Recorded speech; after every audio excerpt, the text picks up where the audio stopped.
Might as well start. Welcome everyone to another AUA, Ask Us Anything. Obviously the first burning question is, did a certain rocket ship take off successfully today? And the great answer is yes, it did. It did so after a scrub earlier in the day, but they successfully had it done late in the afternoon, Texas time. And yeah, as we can see, it's pretty specky, even with the little feet dropping at the last minute.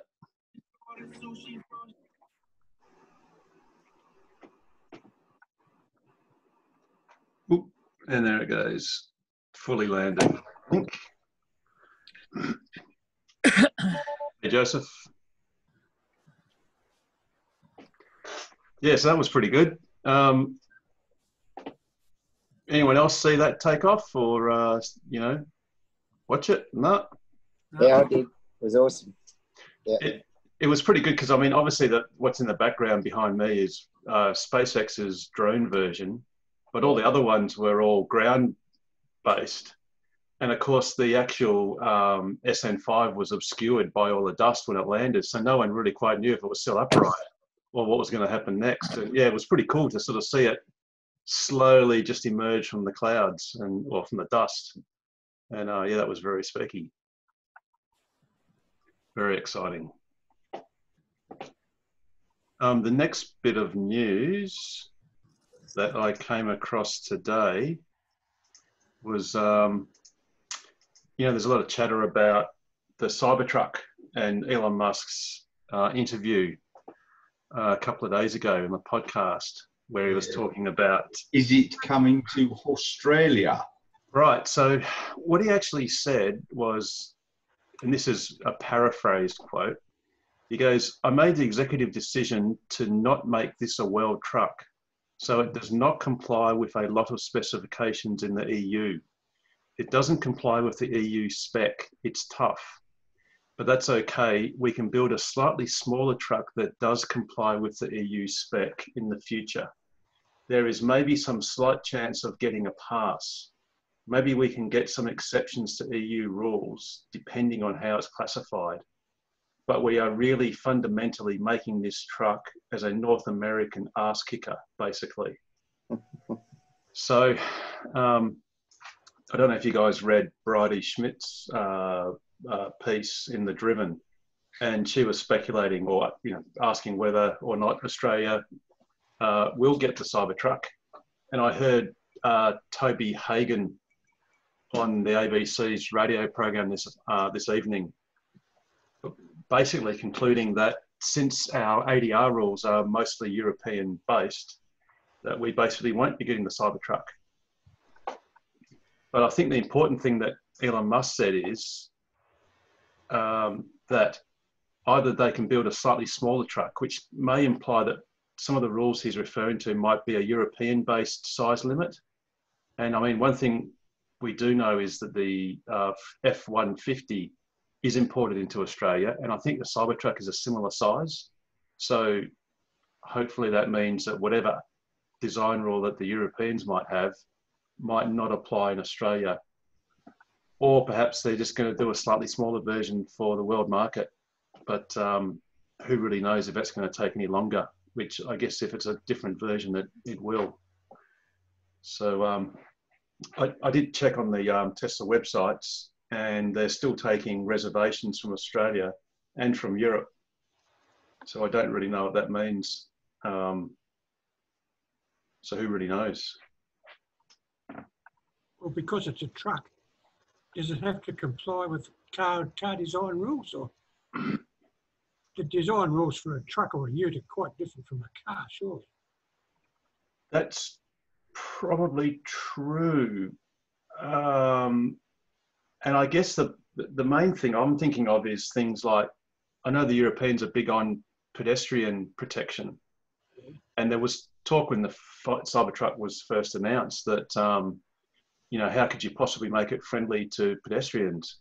But then having said that, you know, you see some of the large American trucks, four-wheel drives, they don't strike me as particularly pedestrian friendly looking. Dodge Rams and F-150s. The Rams, exactly. So I don't know.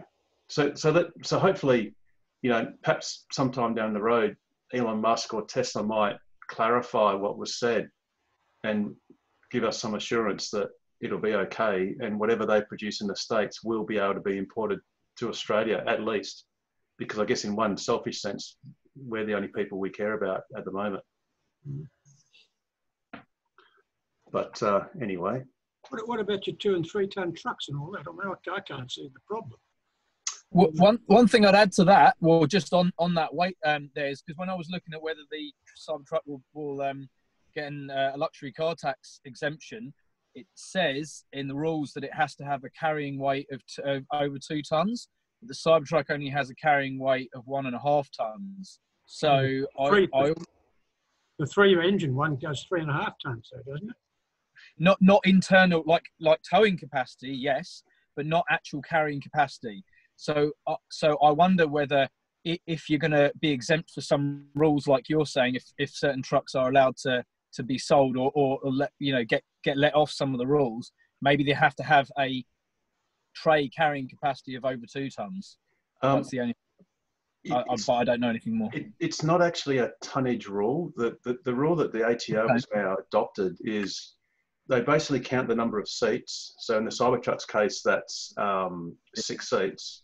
And they multiply each seat by 80 kilograms, being an average weight of a person. So that comes to 480 kilograms of people, passengers. And then what they say is, provided that the total weight capacity of the vehicle,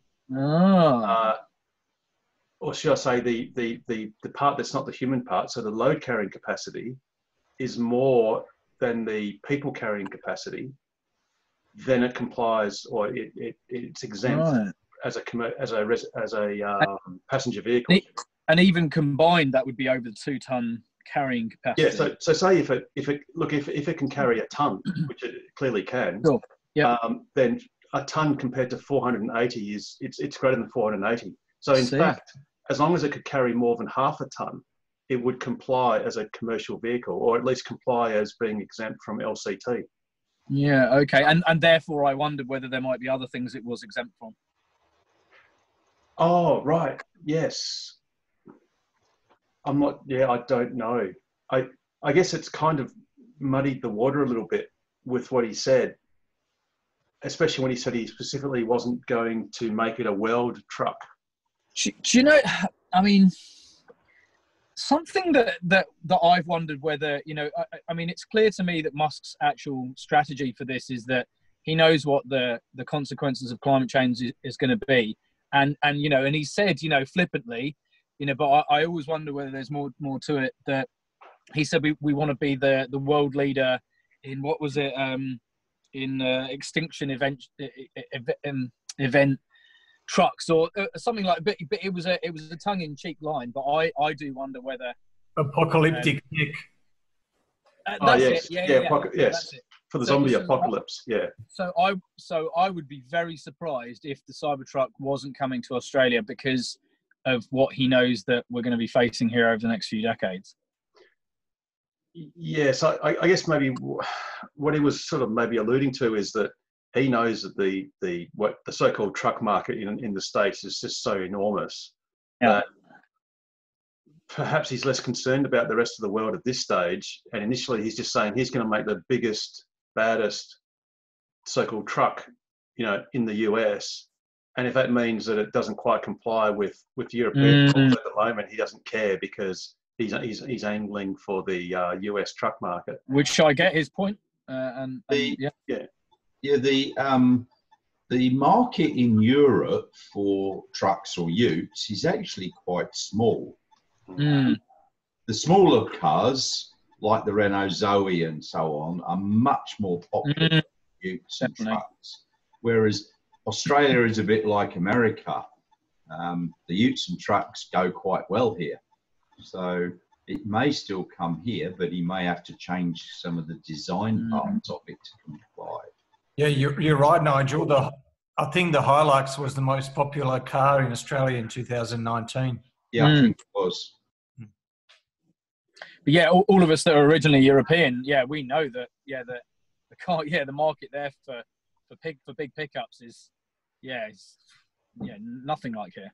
Look, I lived in London for 34 years before I came out to Australia. I think so did I. And, it was hatches, hatchbacks. That was the biggest sort of car that you'd get. Absolutely. Yeah, indeed. I remember being in Austria a couple of years ago in one of the small towns, and there was this, I think it was an F-150, and wow, it just looked like it looked like a fish out of water. It would have been a nightmare to drive in the old villages and stuff. It's just too big, just not practical.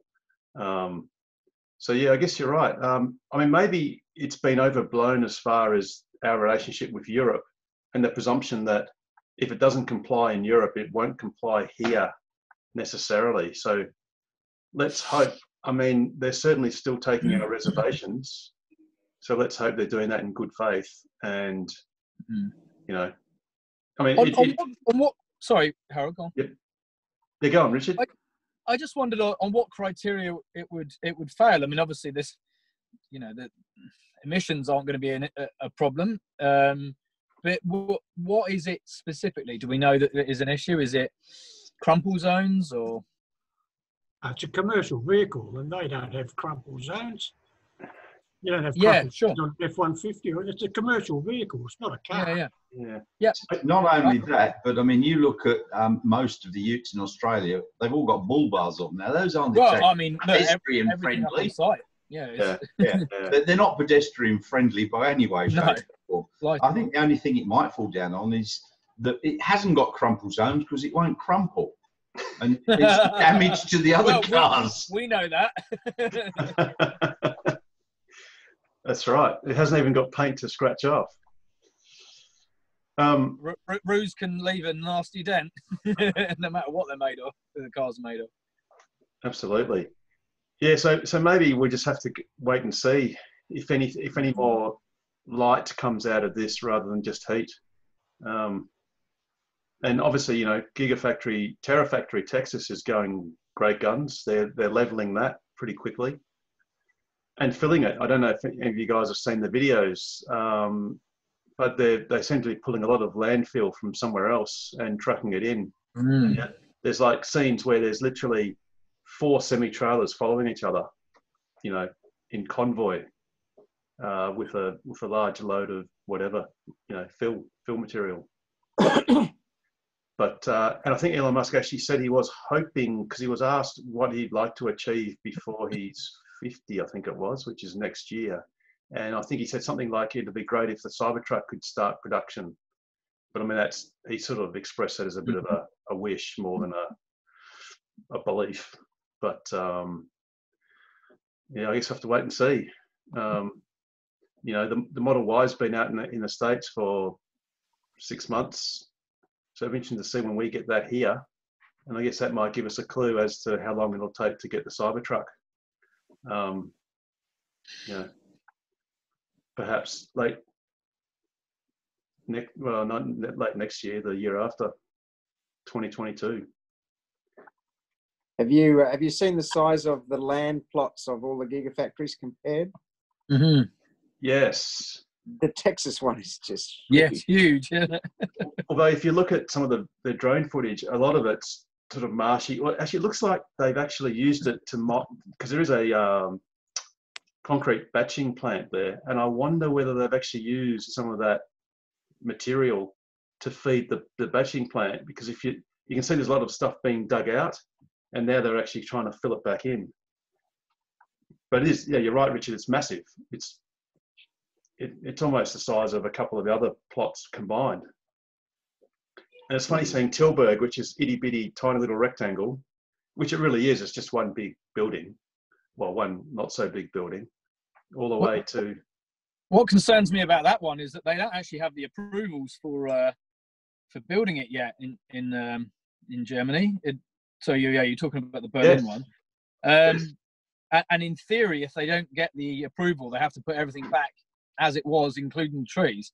Yes. And just seeing, I don't know whether we're going to touch on this about the wiper controls for the 3 in Germany, but there's certain aspects of the German, I guess, car industry that don't, are very anti-Tesla and want to try and throw as many.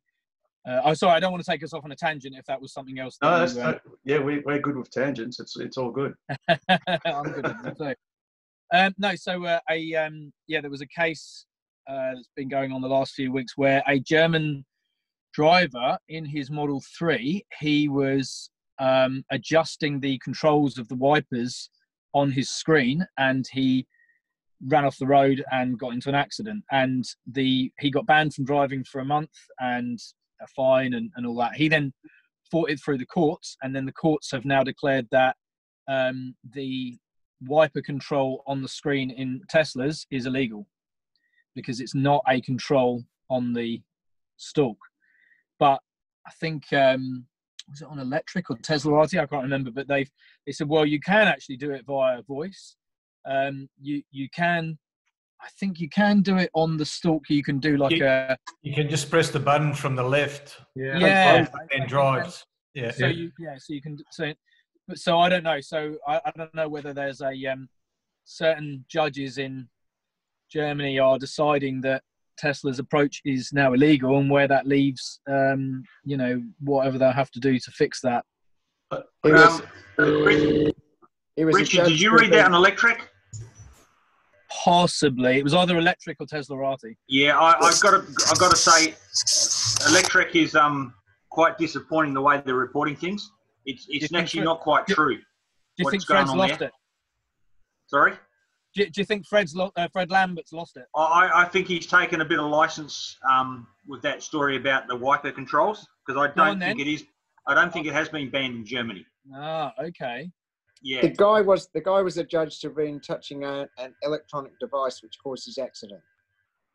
It was also reported on Transport Evolved as well by Nikki, and she did quite a good report. But it does go, I mean, the implications would be for Australia that it gets classified as an electronic device, which you cannot touch, because we're going to be getting $1,000 and 4 demerit points if you try and text on your phone, or $500 and 3 points for just touching it. So if you end up just touching the screen, it could, Australian cops are a bit of a worry, and it may well end up coming over here. I've got a fear. Are you not allowed to touch your mobile phone if it's hard attached to the car? I thought you were. Only a couple of things. Yeah. Yeah, go, Nigel. Yeah, I think you can touch it if it's an amount. You can touch it to answer and hang up, but you cannot text or touch it for any other reason, social media, etc. They're just going to up the fines from the 1st of September dramatically. Mm. Yeah. But many cars now are going to get fitted with screens to control them. So, you open yourself up to a... And that's right, Richard, because many cars have, albeit smaller touchscreens for things like navigation. Indeed. I'm not sure about air conditioning. I'm not sure if the iPace, it has some thumb wheel, I think. It's electronic, but it is a physical aspect to it as well. But I mean, you've got to be careful, well, judges, or you've got to be careful of what is precedented as being an electronic device as opposed to a part of the vehicle. So that, I'd say that would be a little bit shaky, and that could be subject to appeal, because I guess what the judge is implying is that that's an electronic accessory because that's what it's as if they're treating it like it's an iPad that's just mounted in the middle of the car, and it's clearly not, even though it might look like one. It isn't one. It's past the Australian design rules. That's why they can sell it. Sure. Yeah. Yes, and obviously the European ones too. So I think the problem with the guy in Germany was that he went down through the menu to find it rather than just touch the actual wiper thing on the front of the screen. And so he was actually distracted for a few seconds, longer than he should have been, and went off the road and hit a tree. In which case there should be a warning thing that comes up or whatever, or driver education that says that the touchscreen based wiper controls are a secondary control and not the primary control. And the primary control is on the stalk, and that's legal and appropriate to use. But that's why we have the Darwin Awards for people like him. Yeah. Indeed. Indeed. Yeah. So what was he actually prosecuted for then? The in Germany, does anyone know what? Using an electronic device while he was driving. Right. That's my understanding. That's got to be appealed, surely. I mean, he may not appeal it, but He did appeal. oh, did he? Yes, and the appeal judge upheld the original judge's conclusion. Which is what? Yeah. If that is, yeah. So in that case, you could say that perhaps that conclusion was made because of the way he used it, as opposed to, I don't know. Are there any other functions on the touchscreen that you definitely would use in normal operation?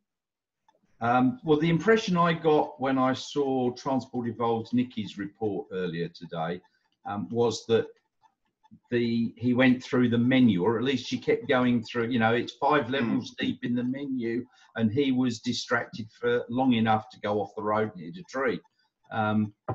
But everybody was pointing out in the comments, but it's on the screen, it's at the bottom just below your car, where you can swipe left and right to get your tyre pressure and your power usage. It's there, you just touch it, or it's on the gear stick, or the one of the stalks. Yes. What worries me is the legal precedent that it could set in Germany, but also other nations that may choose to persecute Tesla for that. So that means Tesla may have to disable that control while the car's driving. And have it reserved for when it would be a very simple software update. Yeah. And also, is it not true that the Germans are not happy with the designation of autopilot being called autopilot? Oh, that's right. Yeah, there was something about. That's correct. So they've got to call it something else. Not autopilot. The courts in Germany ruled that autopilot or full self-driving is not an accurate description and is not allowed to be used. Right. In the interview, Elon joked and said that if that's the case, they should also change the name of the Autobahn. Yeah. or the word roadworks when it clearly doesn't. And look, we're getting a bit PC here. I mean, we've already had to change the name of a cheese, so I got a packet though. Oh, and speaking of cheeses, don't forget you can't use, I think, feta, because the Greeks have gotten the localization rights for feta. Only if you eat it in Champagne.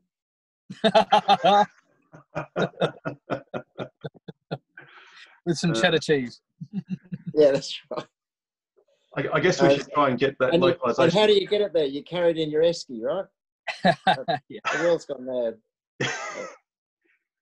Oh dear. Cool. So I have a question.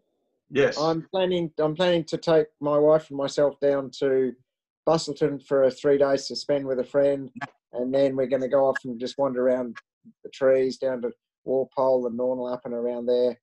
And I've looked at I tried charging off a non-Tesla charger once at Mandurah, and that was a pain in the butt and cards and bullshit and it wasn't working anyway. So I've been to Eton a few times, and that's superb, so quick and easy and painless. And I looked up destination charges around the way down there, and there seemed to be a fair few. I was planning just to... Sorry? Go on. But did you say Busselton, Richard? No, Eton. Oh, I'm staying at Busselton, yeah. Oh, yeah, cool. Yeah. Just in a timeshare. This guy's got a timeshare. I'll probably just, while I'm there, I'll just plug it in and run a lead out of the car, and it won't do many miles and just keep it topped up. But going down to Walpole and around that way and down to Albany, I've looked at destination charges because they're Tesla and they're just going to plug in and work. Yes. There's a couple of places. One place I'll probably spend the night and just charge it up overnight.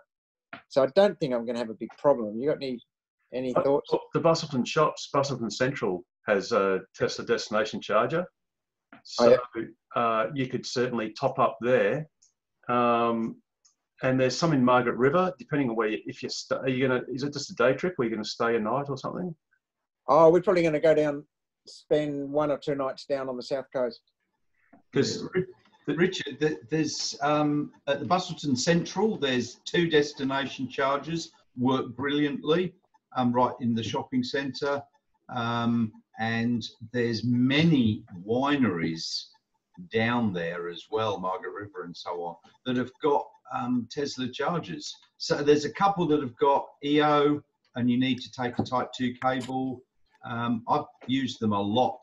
I've been down to Busselton a couple of times and around the wineries, and they're really very easy and to find, to use. I've not been to Walpole though. Right. I don't have any. Walpole is Knockhold's Cottage. I've charged there a few times when I've gone down to the Treetop Walk, and as Harold's just highlighted, it's a single phase, but it's reasonably high throughput. I think it's a 7 kilowatt.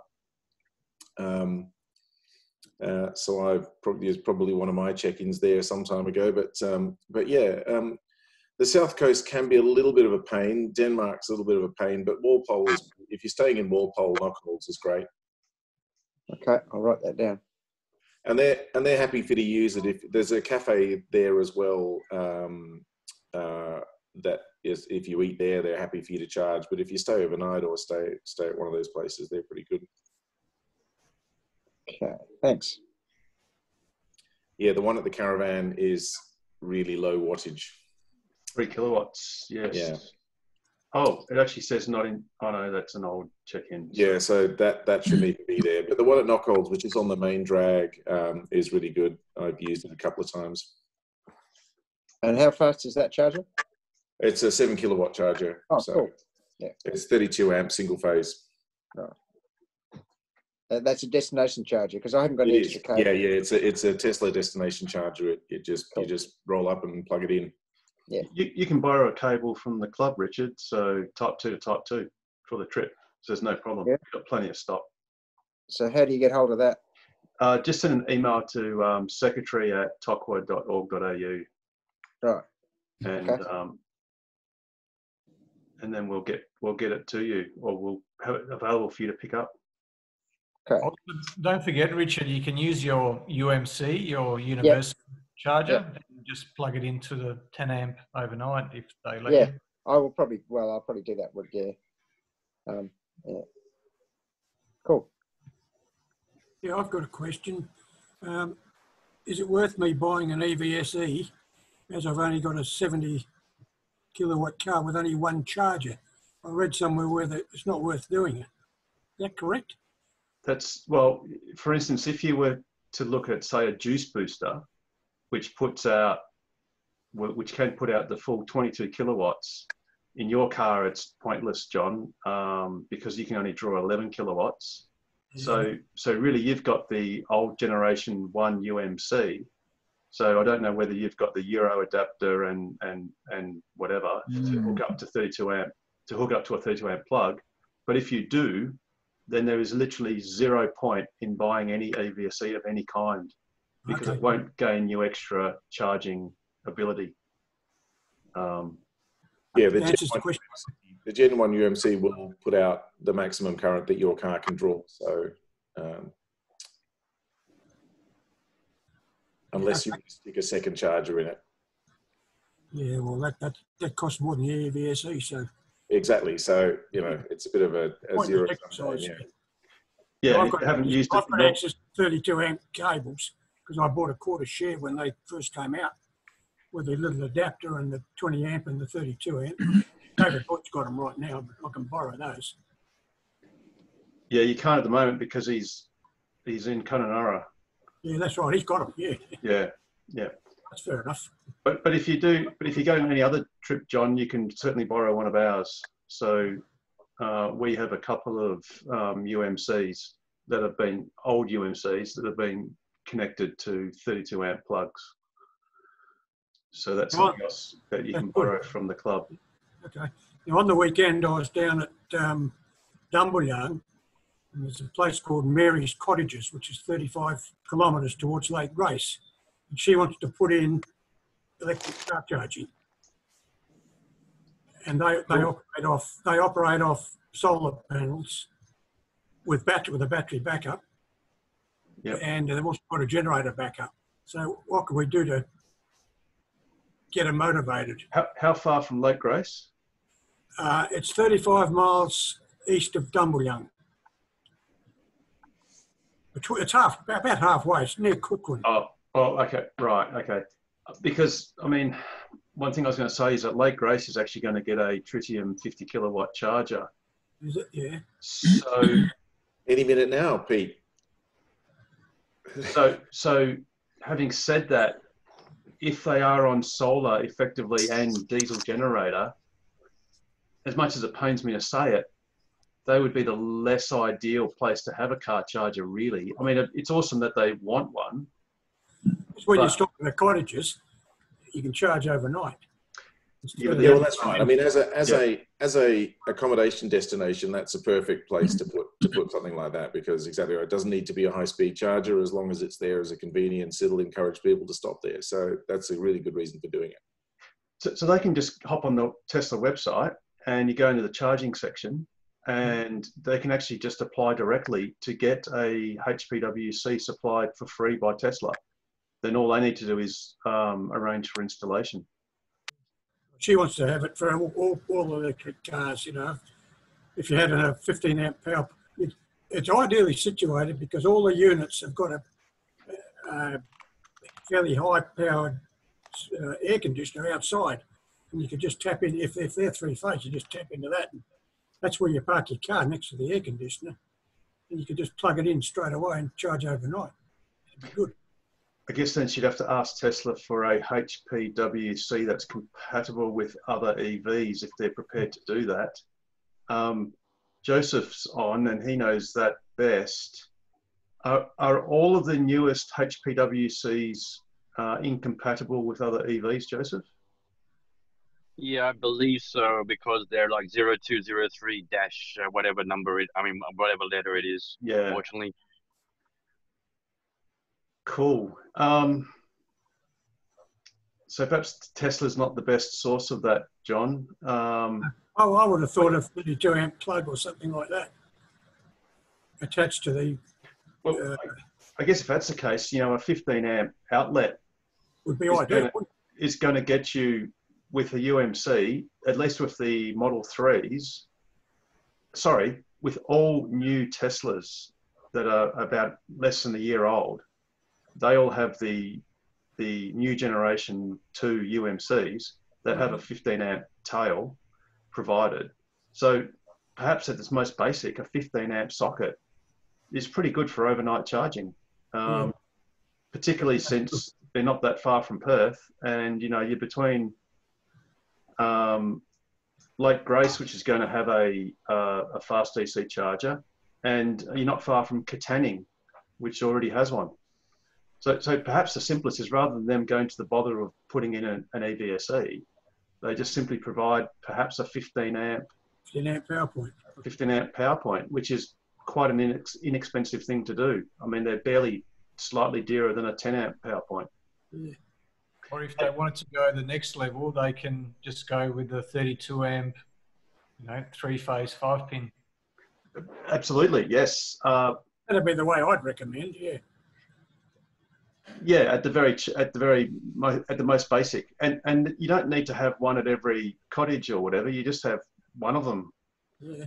You know, in the whole centre, or maybe two.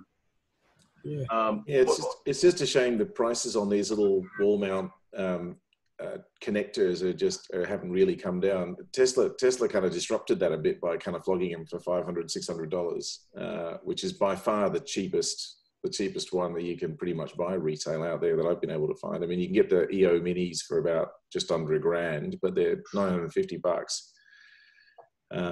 Which, you know, for a place like that to stick 4 of those in, if you're spending $4,000 just on the connector, I mean, but as you and I have said before, the big advantage of that is it takes care of all of that safety stuff for you. You know, you don't have to worry about plugging in a 32 amp thing and another thing and you know, building something that's not compliant and is going to do the wrong thing.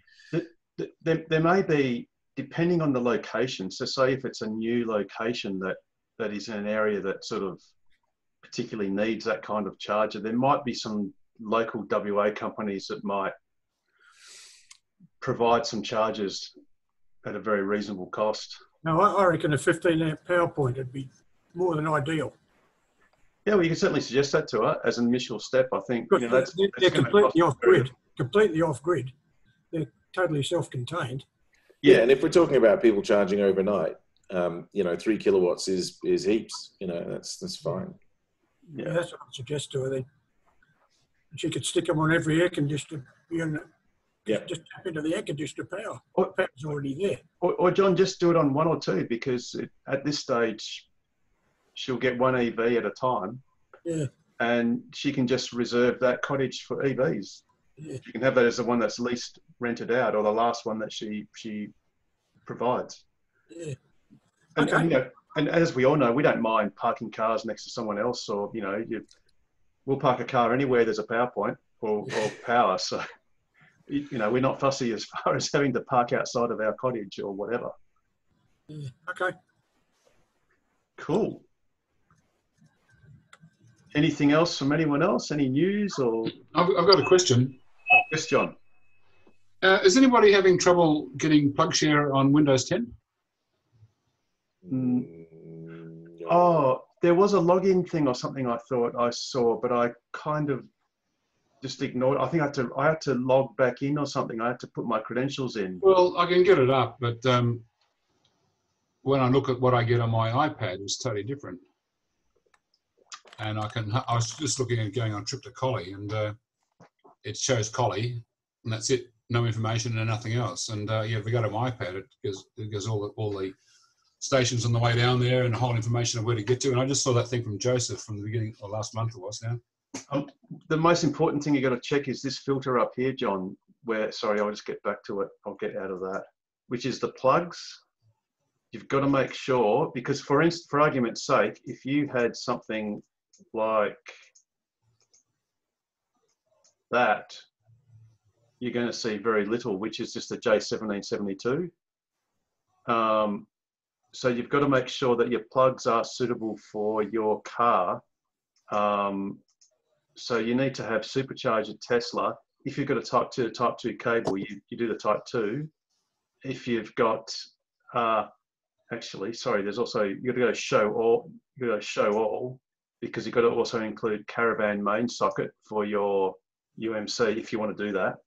But the higher power ones are obviously the ones listed: supercharger, Tesla, Type 2, 3-phase, and and in fact, CCS. So because my car, it doesn't realize that my car can do CCS, it doesn't show it. So now the map is a lot more populated. So, and this is on a PC, obviously, on Windows 10. In fact, with the latest version of Windows 10 that just updated a couple of days ago. So where were you looking at going, John? To Collie, to a race meeting. Oh, well, Collie, well, you're in luck because... I realise it's there, but I was just trying to get it up on the PlugShare. And so my PlugShare... Yes, sorry. So it may, because you've got a Model X, I'm not entirely sure, but it may have presumed that the CCS is not available. Because, for instance, in mine, if I delete CCS and go back out again, it won't show it. Oh, sorry. I'll go like this. It doesn't show CCS as being available. Right. Because it presumes my car can't use it. So then you've got to go under other plugs, you click show all, and this is ones that it doesn't know are compatible. I mean, obviously the Tesla Roadster isn't, but the CCS is. So it should show up as a CHAdeMO though. That's weird. Oh yeah, sorry, I didn't have CHAdeMO ticked, and John doesn't have a CHAdeMO adapter. So no, but I had it ticked anyway. You do? Yeah, I was just going back to it. Oh, okay. So anyway, so like I said, this is a Windows 10 PC, and it's clearly showing. You haven't got much choice in Collie. once you've charged up at the supercharger, which is nearby, very close, it's just a short. No, it's not close at all, really. Oh, it is. It's 50k. Oh no, not even that. Probably 30. I think it's 35 k's, something like that. Yeah, but it would never go that way. Oh, okay. Actually, now I've just ticked the Chatamo one. It's actually come up. Yeah, cool, nice, awesome. Yeah, so that's a start. I knew where I was going and what I was had to do, but I just couldn't see it on my PlugShare. So no doubt you're doing that this weekend on Saturday. Oh no! This was a race meeting in the end of a long weekend in October. Cool. No worries. I thought it might have been for the Targa. No, but I've got to charge it to get back to Perth. I can't quite make the distance. Cool. Well, with your 100 battery pack Raven, you'll be getting awesome range. Yeah, but I can't make it.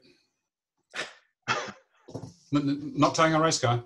Yeah. Oh no! Oh right. Sorry. Towing's the killer. Once you're towing it, you're dead. Yes, that's right.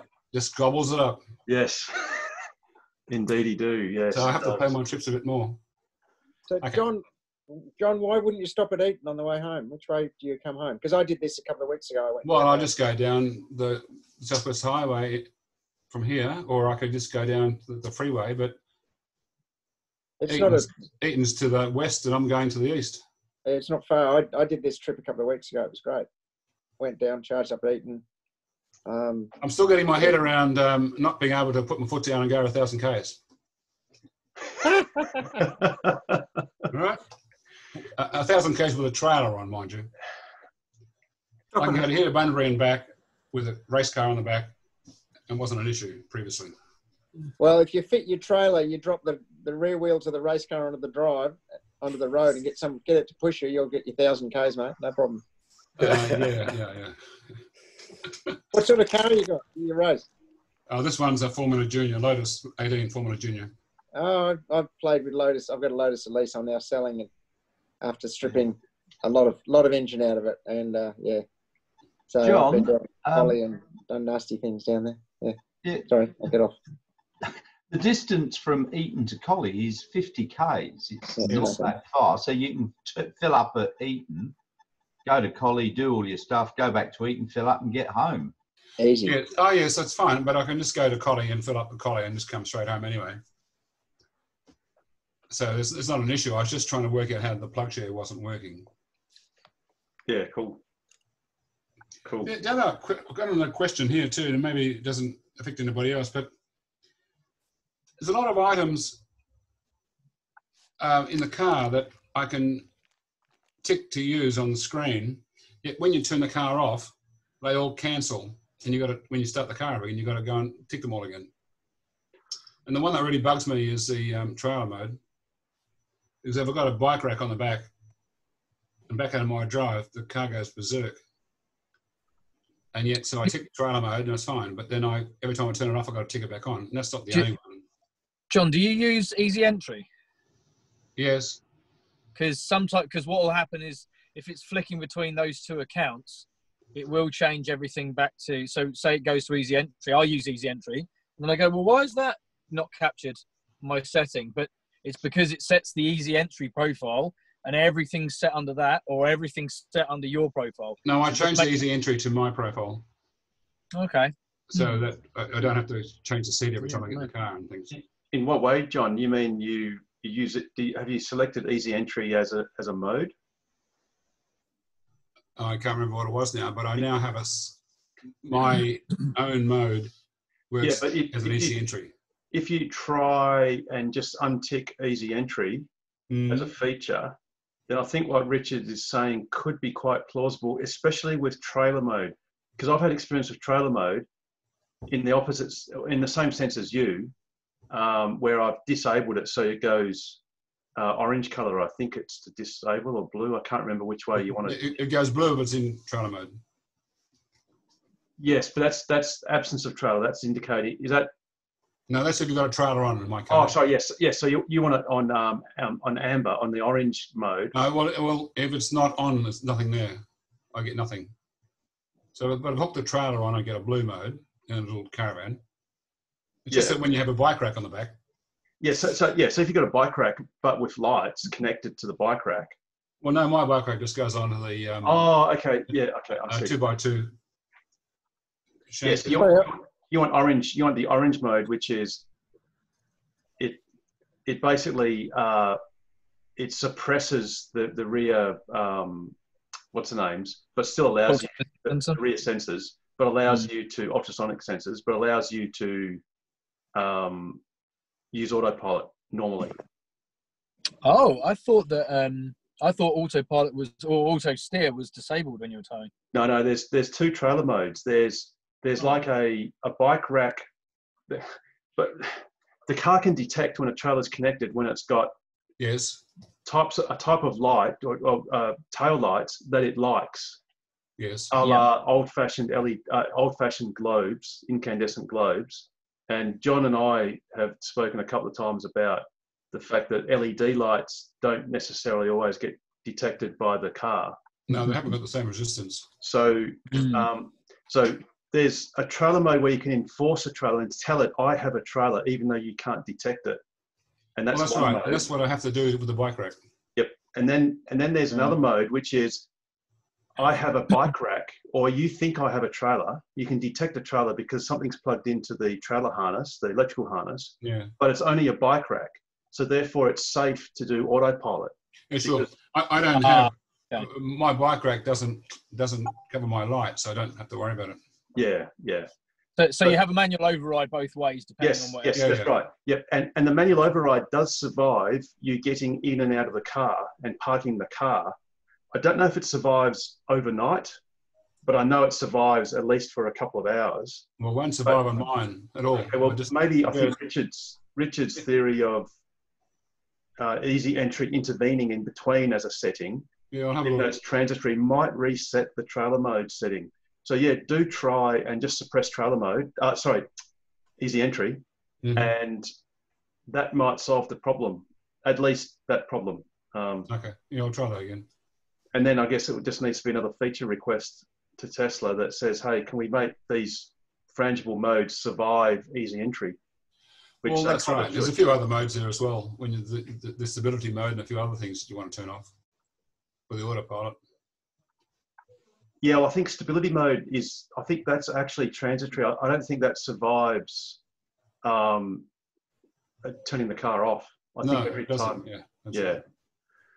Right. But one thing that's good happened. The maps have upgraded, and I now have maps that show traffic issues, which is really great. In the last two upgrades ago or something.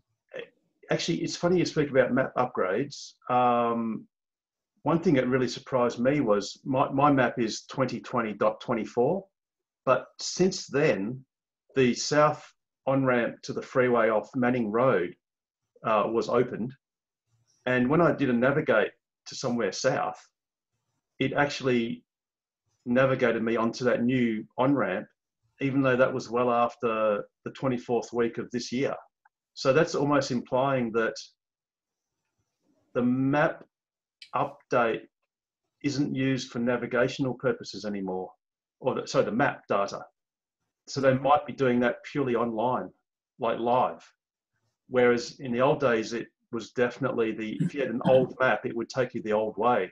Well, I've had a few instances though where for some reason it's niggers in a knot, and I've been going along Roe Highway and it doesn't see Roe Highway being there. And it's driving me along all the side roads, particularly around Mount Whaleback and things. It's amazing. Yeah. And then all of a sudden, it gets itself back online. And then another case just the other day, I was just driving somewhere and I pulled up and turned right, and then it had me back 3 k's back from where I was, trying to tell me where to go somewhere. Yeah, right. Was that section of Roe Highway that they're doing roadworks on at the moment with that slight parallel? Oh, I haven't gone there for a while because it's roadworks, but there's still other areas there that still says 80 k's and it's 100 k's. Yeah, there's a section of Tonkin Highway now near Malaga that the car regularly quickly decelerates to 80. Oh yes, it's still there. Reed Highway, yeah. On the Kwinana Freeway South, it used to have an 80, and it doesn't. when I came down today, which is a change. But the other thing I had coming, because I went up to IKEA and my accountant and what have you, and driving home on autopilot, coming south, it was emergency braking in the middle or the fast lane several times for no apparent reason. I mean, it just slammed on the anchors. Were you on Navigate and Autopilot? Yes. And was it suggesting a lane change that you were ignoring? No.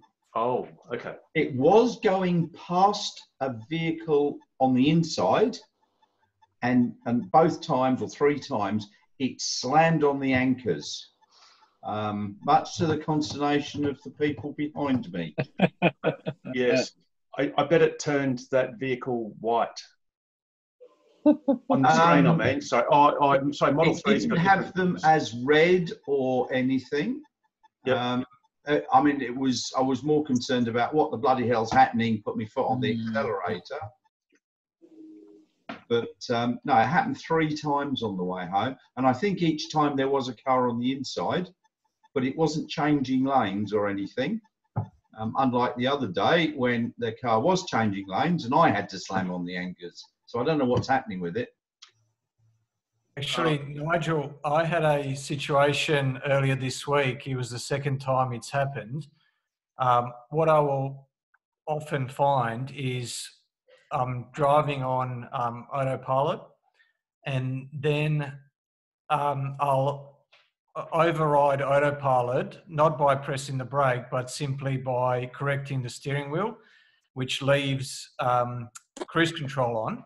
And then so what happened was I was getting close to traffic lights, and now that it's with the new update, now that it's detecting the traffic, I forget the terminology that the car uses, but basically traffic lights, stop lights, roundabouts, give way signs, etc. Traffic control device, that's the term I was after. So if it sees a traffic control device, and you know it can identify the red line, it will stop. And if you've still got cruise control, it can actually slam on the brakes such that the car comes to almost a complete halt, which, yeah, obviously the cars behind you, you don't become very popular with them. So what I've been doing is almost subconsciously now is trying to turn off cruise control by pressing up on the right stalk. What's happened though is a couple of times I've done that after the car's already been stationary, and I've gone past the detent, which actually puts the car into reverse. And lucky I wasn't dragging or racing anyone. And I was able to put my foot on the brake fairly quickly. But yeah, it's, and I've put it up on the Slack forum as well. And a couple of people have mentioned that not only has that happened to them as well, what they've also had happen is going between cars that have got the European indicators on the left, on the left versus the right. And yeah, so some of them have thought they were putting the left indicator on, but in fact, they're putting the car into reverse at the lights. And yeah, so just a heads up as a safety issue. A couple of things that I thought I might send an email to Tesla as a suggestion. A couple of things they could do is once the car shifts into reverse, if you could come up with some sort of a distinct audible sound that would alert you to the fact that the car's in reverse now. Or even where the speedo is, where the numbers are, if those numbers could maybe change color, maybe red or orange or something to signify the fact that you're in reverse. Because although you can see it where the shifter is, where the drive, neutral, reverse, etc. is, that's fairly small. and it's just in black on white. So that's fairly hard to notice unless you're actually looking for it. Yeah, I nearly ran the wife over yesterday or today, coming out the garage in reverse, and she got out and walked behind the car, and I went to go forwards. But I hadn't taken it out of reverse, so I think some sort of audible indicator would be quite useful. But these episodes going down the freeway, I was doing 100, and bang, it just slammed on the anchors. There was no warning or, you know, slowing down for traffic control or anything coming up. It was quite concerning. So Pete, we've actually got, as a club, we've got a direct line to an executive line in the States. So we're happy to forward that idea, because it's actually specifically for any sort of idea whatsoever, whether it's a feature request or anything else, actually. Or a supercharger network between Perth and Sydney. And absolutely. Just outside of Perth will do fine. Absolutely. So if you want to write that up, Pete, then we're more than happy to pass that on, and it will go a lot further than just a, you know, Elon Musk at Tesla.com or something, you know, generic email. I've definitely had that before, Pete. Yeah, where I've knocked it into reverse, not intending to, or knocked it into neutral. If you write it up, Pete, and forward it to us, then we'll forward it up. And like I said, this is at a totally different level at Tesla, and it hopefully, I mean, look, hopefully many others have found the same. Well, not hopefully, but you know, obviously many others have had a similar situation, and yeah, let's hope something can be done about it. Perfect. Sounds good. And like you say, even you're saying that, you know, the direction indicators are basically, or the gear indicators are all monochrome. I mean, red should be perhaps, reverse should be in red, and even flashing or something that kind of indicates that, hey, it's an important mode. Absolutely. It needs to be really obvious for dumbasses like me to notice. And myself included, yep. I think all humans, let's just say that. You know, how many times have people crashed their cars because of a loss of situational awareness? Yeah. They just did not know that it was in that mode or not in that mode. But Harold, I only thought that when you put it in reverse, it'll only operate if the speed is below, that's between 3 to 5 kilometers or something like that. That's if you're moving not forward. about that. Yes, but Pete had actually stopped. Oh, you were stopped, weren't you, Pete? I was stationary, correct. Yeah. Oh, okay, right up. Yeah, okay. So if you do it while you're on the freeway, you'll just get a beep, a double beep. It'll just ignore. It'll just ignore. It will just tell you that, look, you've tried to put it in reverse while you're going 100 down the freeway. So yeah, it won't do that. Yeah, it won't do that. Was it that Steve McQueen movie Bullet, where he managed to get the car in reverse at 100 miles an hour, so he could like go to the roadblock and basically slow down by just engaging reverse, and yeah. Anyway, he was driving automatic at the time. Yeah, I no doubt he probably was. But yeah, cool. That's a good idea, Pete. But yeah, do forward it to us, and we'll forward it up the line, and hopefully get some action. And yes, indeed, Richard, that sort of communications path is also for things like a supercharger network between, well, it's basically between, let's call it Port Augusta and yes, and Meriden. You know? Yeah. And Broome and Perth. And that's not hard. It's only probably about a dozen superchargers. Up to Broome. And that too. Everywhere. And Kununurra and Darwin. Yes. I just don't want to. I don't want to burn this. This path that privileged path that we have. Oh no, we don't have silly ideas, but but it's legitimate. It's a legitimate path to have well-constructed arguments, and no one anywhere is the custodian of all knowledge and all ideas. So Pete's one in particular, most of us have probably sort of had minor cases of that, but never really thought to formalize it or talk about it. It's a fairly niche situation. I should add that once you put it into reverse, the reverse camera comes on. The problem was there was actually a red Model S about 3 cars down.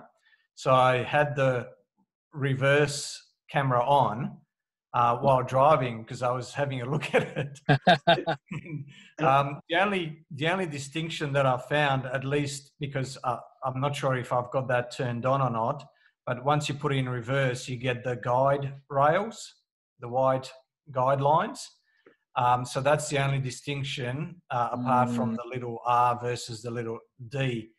And that's pretty subtle, Pete, because you can imagine if you're in an intersection, you've got the double white lines anyway either side of you. Yes. As lane markers, and it's possible that the other, it's a matter of perception, and humans aren't great at picking up subtle differences. And it's very common for people to leave their reverse camera on the whole time. My wife does that all the time in her car because it just aids visibility. I don't think it's an obscure one at all. I think, I've definitely could have done with it. It sounds like I'm sure a few of us have. Yes, yeah.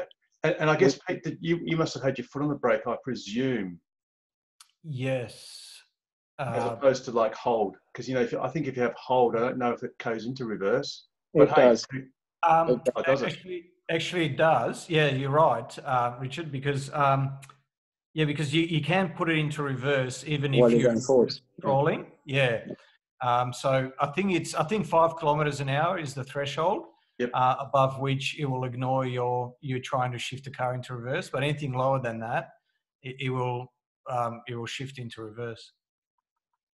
And you could easily imagine actually wanting to get out of autopilot, because one thing that autopilot still doesn't do brilliantly is get close enough to the car in front of you to stop. You want to sort of tighten up a little bit.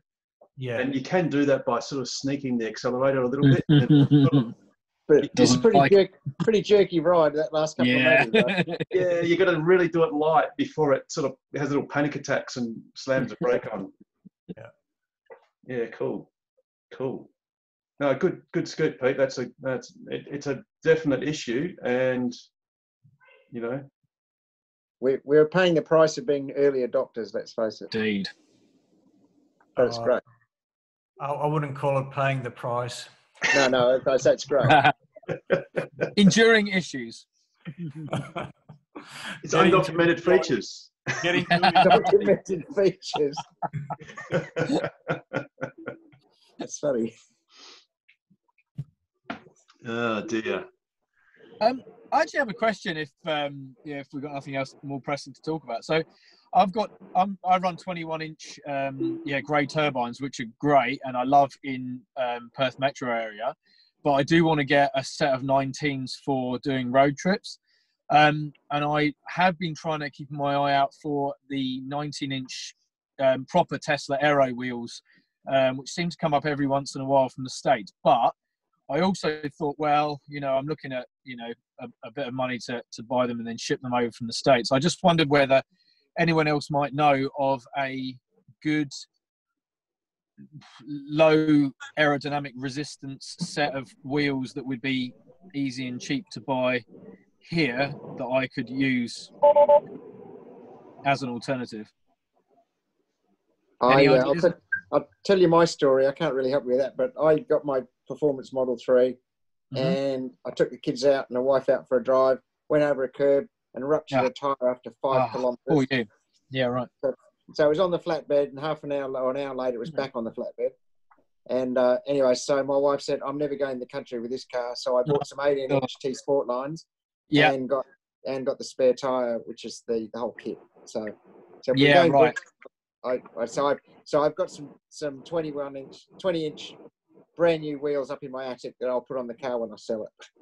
But right. I have done a little bit of little bit of corrugated roads on the 21s. I tell you, it's the S is not a bush basher. Okay. No, I mean, I'm sorry to hear that. The T Sport lines were quite economical. They're $1,200 a set before. Okay. Right. Plus $1 million postage and shit. Of course. But it wasn't too bad. I seem to remember somebody over east was advertising a set of 18-inch aeros, but I can't remember where I saw it. Might have been on Facebook. How much was the postage, incidentally, Richard?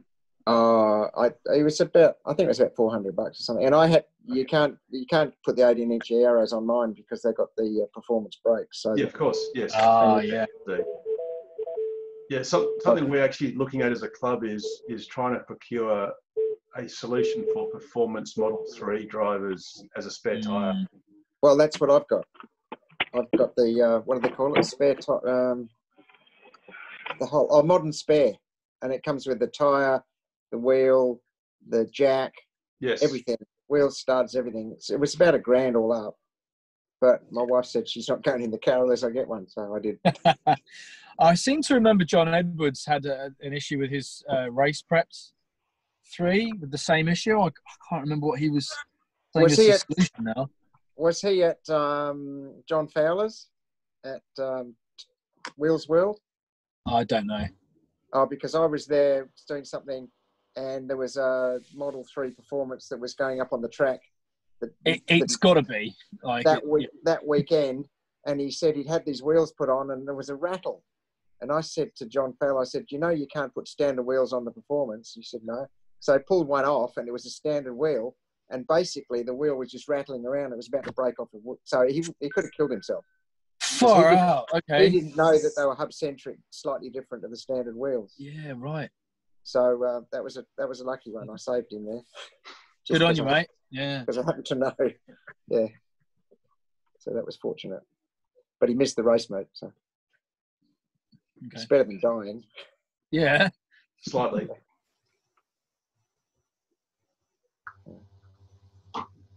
Well, cool. I might go. I'll see you guys. No worries, Richard. Take care. See you. See you, Richard. See you. Okay, hey, Harold. Rob. Look, I've got a quiz question for the guys here. All right, so what you've got to do is you've got to put your answer in the comments section. So I'll explain how the question works first. Right. So we're going to talk about solar power. In July, Australia installed 275 megawatts of small-scale solar, rooftop solar. Awesome. All right, that was for July only. So how many Model 3s will that solar power? That's the answer. You've got to give in the comment section. Can we use phones to calculate? Yes. So that's 275 megawatts more. Small-scale solar have gone on the rooftops around Australia. So small-scale solar, as far as I know, is 100 kilowatts or less. Yeah. Okay. So put it in the comment section, and I'll put the answer up there in about 10 minutes' time. So Rob, that would obviously depend. I mean, different cities around Australia get different amount, different number of sun hours, etc. So different. Okay. So I'll base it on Sydney's average of 3.9. Okay. 3.9 sun hour. Oh, right. It's a bit low. And what? Sorry, is that base Model 3? You say? I base it on a Model 3 average energy consumption, adding 10% charging losses. So you're saying the 275 megawatts, but that's not 275 megawatts. You want it on just a few hours of sunshine a day, etc. No, it doesn't work like that. I don't understand. The 275 megawatts is 275 megawatts. 50 kilowatt car. Yeah, are you saying how many base model, I assume, Model 3s could you charge in a day with that amount of power? No. How many would that sustain year round? Oh wow. Okay. Yeah. So for instance, divided by 75,000. You don't have to tell me the answer. Just put it in the comment section. I'm just trying to. Yeah. Oh, I got that wrong. I think you have, Harold. Yeah, I got to divide by 1,000. You're converting megawatts to kilowatts. Yeah. I forgot it was kilowatts. Oh, Pete, oh yeah, snap, Pete. That's very close. That's what I was thinking. Right. Yeah. But I just plugged 50 kilowatt hours and figured that was enough. And but then Rob said over an entire year. So how many cars? Yeah, I just did 4 hours of daylight. I just figured, but while people are trying to calculate that, that figure is just fantastic. I think the past 12 months, I think we've averaged 200 megawatts extra per month, average. Which is now, I think we're now 4 times. I think it was in Renew Economy the other day. We're 4 times what we were putting up 4 years ago. It's all good, Rob, until you got a nice mild spring or autumn day. And then we need a lot of cars to soak it up. If you had cars to soak it up. Yeah. Yes. And this is what our state government have to understand is they're not going to stop people putting rooftop solar on. So we need electric car chargers to soak it all up. Yeah, people are sticking all this small scale solar power on their houses, but they're not buying EVs to go with it, are they? What Robbie's saying is absolutely correct. That's the only way out. It's called the network operator death spiral, or the energy retailer death spiral, which has happened everywhere around the world. But network operators and retailers around the world have realised that what they need to do is, if you can't beat them, join them. And they started selling solar because once you have a amount of solar in the system which is past a certain threshold, obviously the intermittency of that has effects on the grid as a whole. So, there's 2 ways that you can go about it. You can try and prevent people from putting solar in, and all that does is accelerates the take-up of batteries, because there will be people at the margins which will decide to go off grid altogether and whack in a battery, and then you just accelerate the problem, because you've got a fixed amount of cost in the whole grid, but that cost is being divided by less and less kilowatt hours that you get to sell, because people are producing electricity themselves. So what you can do is you can do what Synergy have done recently, about 2 years ago, and that's to hike the daily supply charge. But all that does is incentivize people putting batteries in and going off grid. Or what you can do is you can incentivize EVs.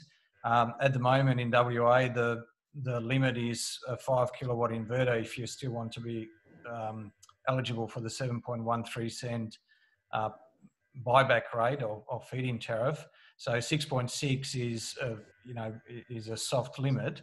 That produces about 24 kilowatt hours a day on average in WA. The average household uses about 20 kilowatt hours a day. So solar households that put on 6.6 kilowatts are, of course it doesn't work 1-for-1, because a lot of power is used at night. But putting in a 6.6 kilowatt system, you're offsetting, probably half, if not more, of your bill. So what's the way out? What do you do with all the fixed costs? Pete, what do you know why?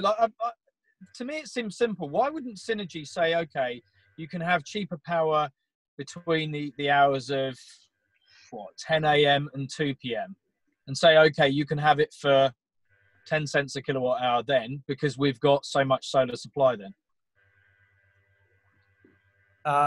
They do have different rates. We're on the smart home plan. So, but it's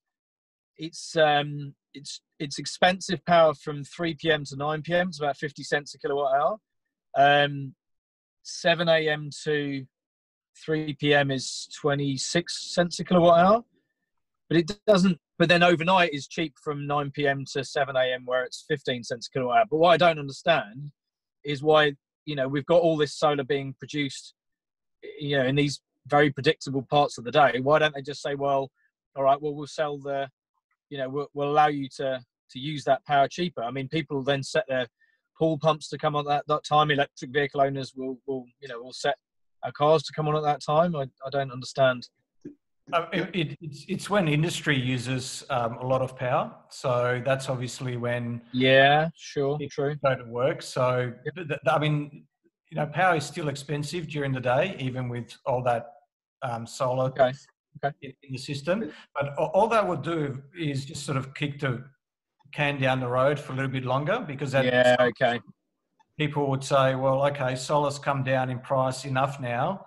It's worth us getting solar in to offset even these lower rates now. So, the answer is obvious. Just incentivize EVs. Yeah, the other thing they will do. There a company over east called Amber that is doing a bid by the minute virtually. You know, it's going to cost you 10 cents for the moment, and then it will be 30 cents and so on. And it's based on the wholesale price. I know in England they do that. They do. Power companies, and they'll even pay you at certain times of the day to take the electricity. But you need a house set up doing that, and you can't get Amber over here in WA. But you need a house set up to take advantage of that and to actually act on that price signal. And you need, well, even you could say smart air conditioning, but you almost need thermal storage, so you could actually buffer air conditioning. Because, you know, like the CSIRO have done a report where they've used DREDs, the demand response enabling devices, on air cons. And when there's the afternoon peak, the claim is made that you can throttle back your aircon and you won't really notice the difference, and it'll be good for the grid. And they actually, the CSIRO commissioned a study, and they actually proved the opposite happens, whereby the house actually heats up in that mid-afternoon time. Oh, right. And then it actually consumes more energy in that critical peak 6 to 7 to 8 p.m. time. The head of the duct. Where it's got to push all that heat, because the heat doesn't stop coming into the house just because you've throttled down your aircon, and then you've got to work harder to even push it out later.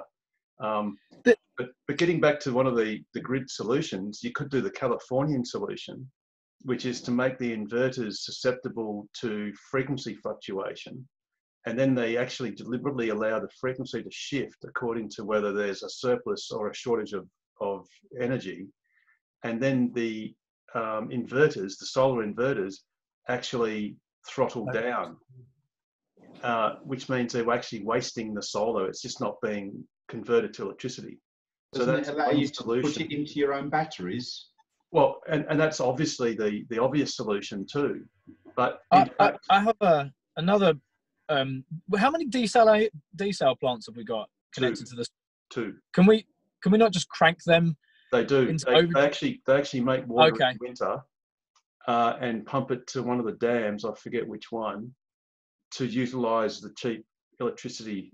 I think there's some wind and some other renewable sources where they will actually produce water when they don't strictly need it, and they can. That would seem to me to be a huge user of power, because it is an inefficient process. So, or a very energy intensive process, which is fine. Like, you know. But yeah, it just would seem to me that, you know, you just go, okay, well, we've got an excess of solar on the grid. All right, let's just, you know, make a few more megalitres. Well, as Pete says, that one of the beautiful options is just EVs. And it's EVs that are plugged in at home during the day if you're retired, or at the workplace. At work, yeah. And they don't have to, it's not fast DC charging, it's just AC trickle charging. And all Synergy has to do is on their server, just have a signal that says, right now it's cheap, or it's free, or it's whatever. And these things only charge during the middle of the day on a mild day.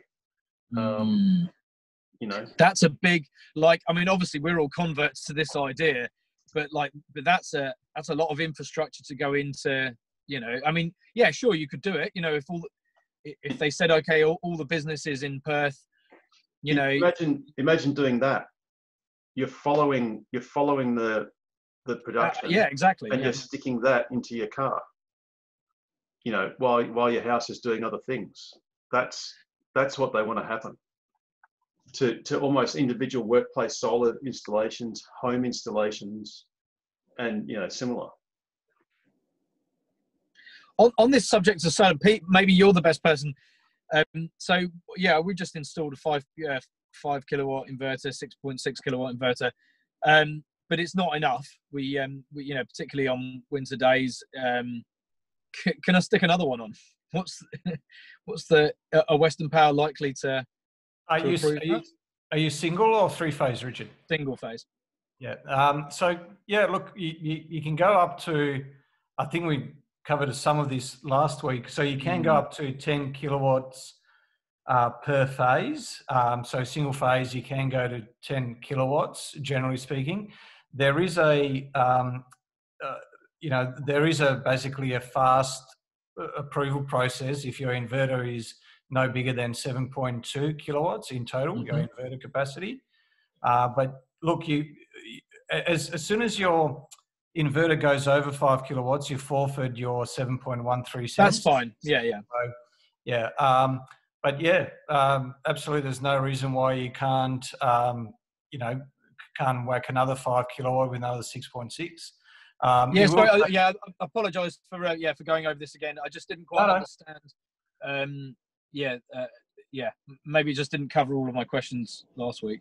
No. So I can't see why you couldn't, and many people have. There's people with 30 kilowatts on 3 phase and more 30 kilowatts of inverter capacity. So, okay, but it is 10 kilowatts per phase. Yeah, 10 kilowatts of inverter capacity per phase was the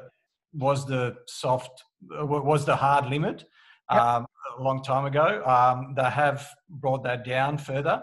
So if you wanted the application to go through pretty much no questions asked, then if your total inverter 7.2, you're saying, yeah, okay, 7.2, you will have a little bit, it will be a drawn out process.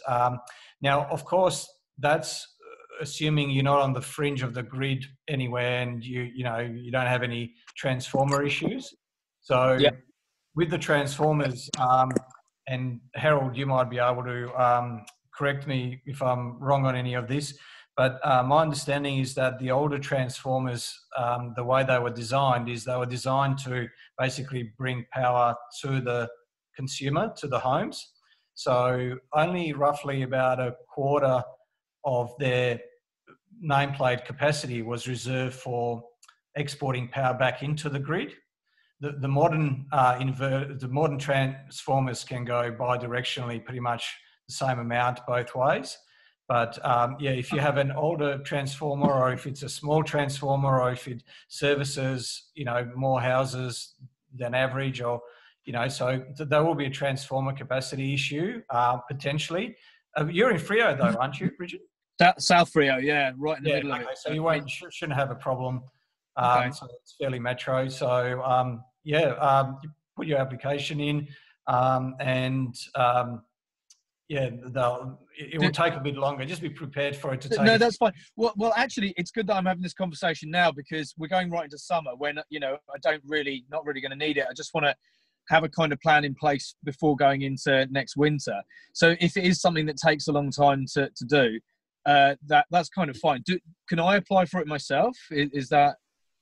I don't see why you couldn't. So it's usually the solar retailer or solar installer that does it. But there's no reason why you shouldn't. If you want to know what the form is, I think it's on Western Power's website. Okay. I'll, see if I can have a look and find it. But even if you're having troubles finding it on the Western Power website, just give them a call and ask them, and they'll tell you where.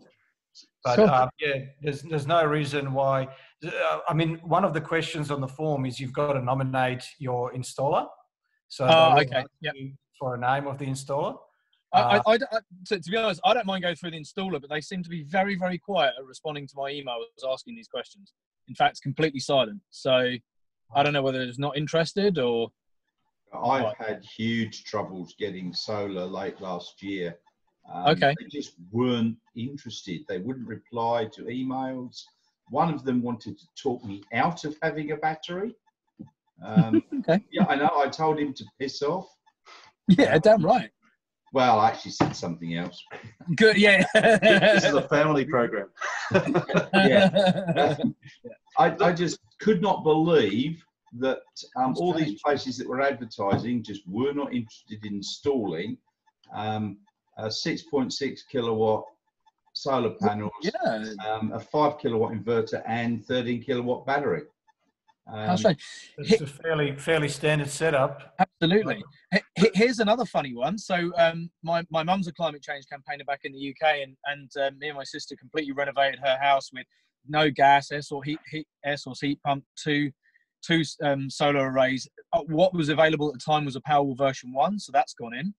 And the company that put it in, we asked them to upgrade the house to 2 Powerwall 2s. You know, thinking, oh, that's going to be fine, you know, because the house does use a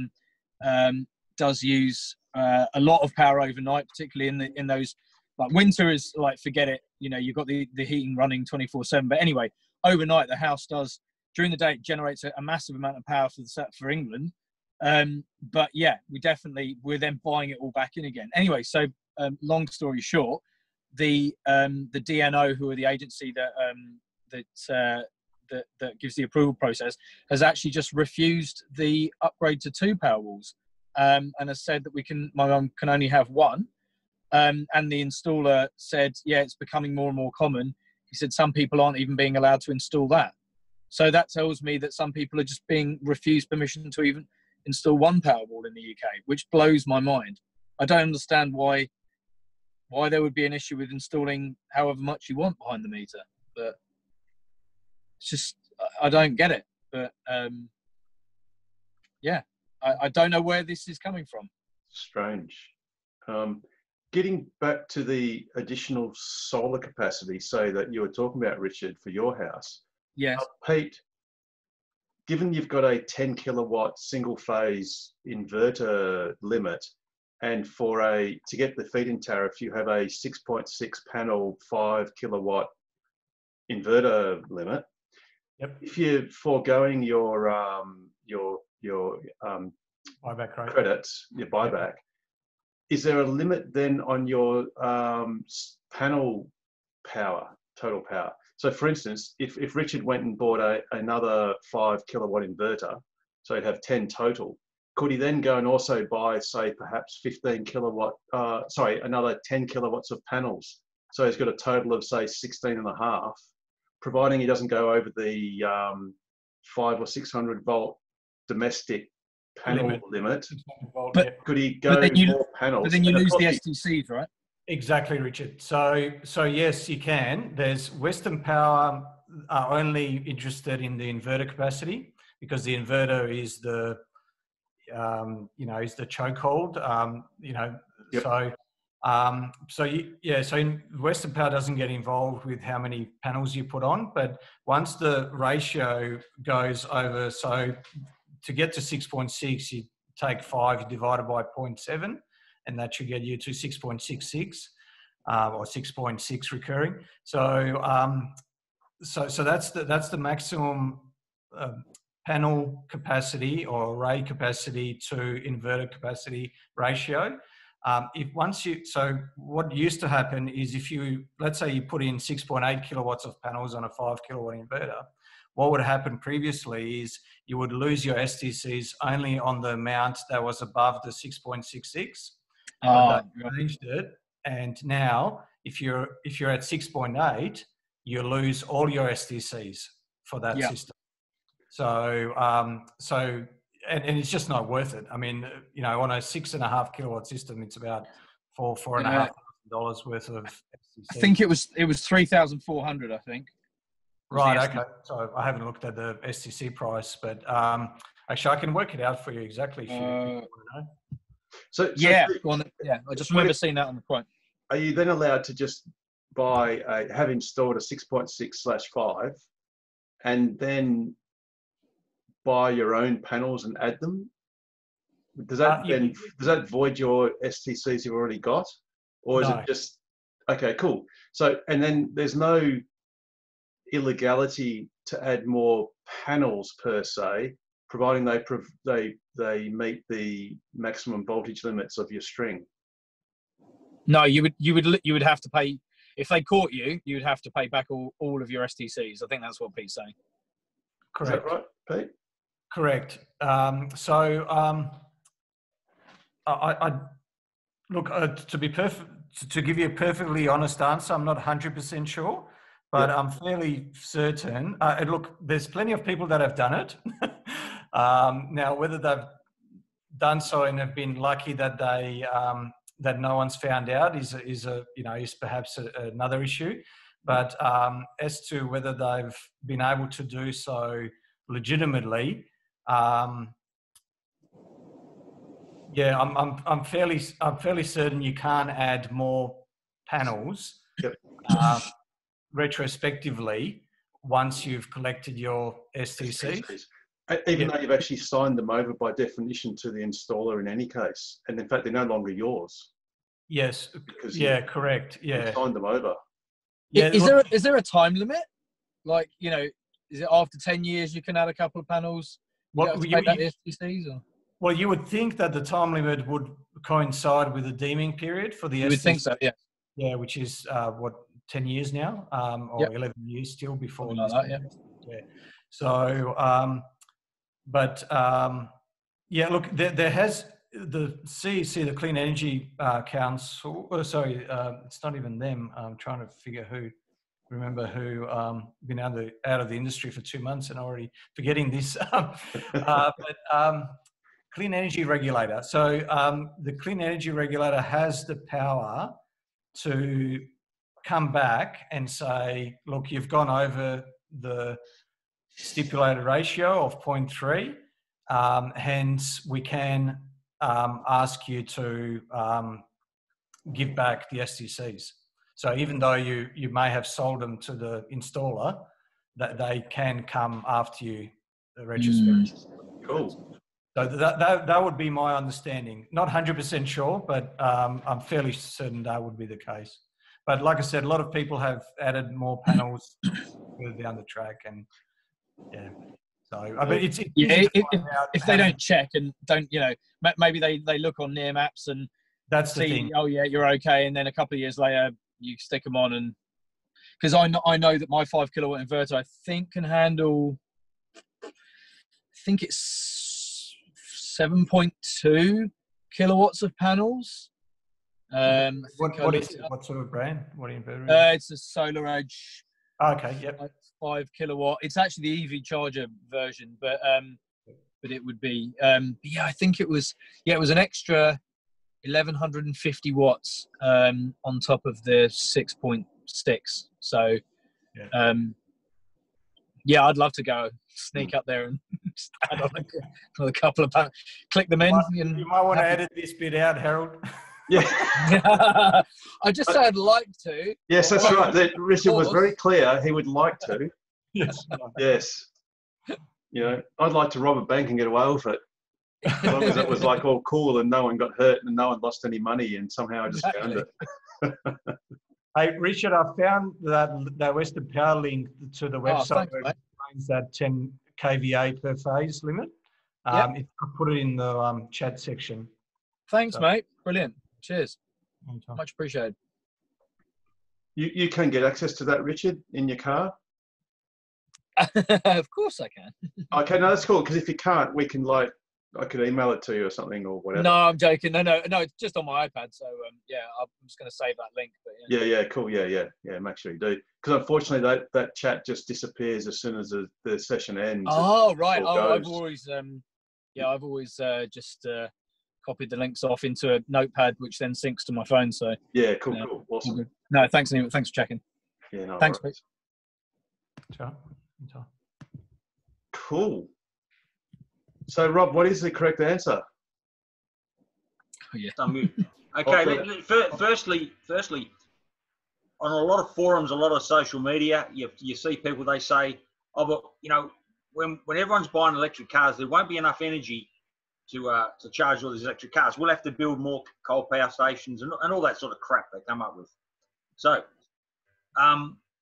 At the best month, at the best sales month, it's very unlikely that more than 100,000 cars will be sold per month in Australia. I think the best year Australia's had is 1.1 million cars for the year, which is so generally we sell between 80 and 90,000 cars per month in Australia. And that's actually been declining over the last 2 or 3 years as well. Oh, has it? Okay.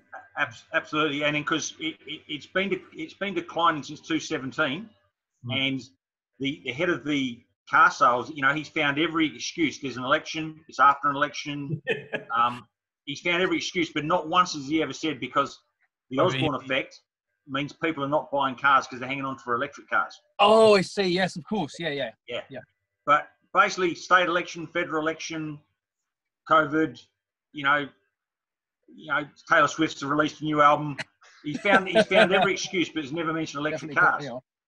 So when you do the maths, so that 275 megawatts would power 153,000 cars. Rob, can you do the maths? Because no, you're right, Rob. Because one thing that we didn't like, Pete and I suggested about 22,000 cars, but that is actually charging them from flat to full every day. Oh, yeah. And of course, the average car does 34 kilometres per day. Okay, I had it as 41k, but yeah, roughly. Yeah. So the first thing you do is you work out the power use of the whole year, how much the solar panels will make on average for the whole year. And I use Sydney because Sydney's got most of the population. And so I use their irradiation rate. Then you work on the average car in Australia does 14,500 kilometres a year. That varies from state to state, but that's the average. So you work out the average power consumption all those solar panels will make, and the average consumption of Model 3. If every single person charged a Model 3, it works out at about 153,000 cars, including charging losses from your And that's from 1 month of additional solar supply. So that's right. So to have 100,000 cars every month and not affect the grid. Yeah, we're installing panels fast, and these are small scale panels. We're installing panels faster than they're selling cars. Then you look at the wind turbines they're installing, the solar farms. You know, we got no problem with power. It's just managing the power correctly.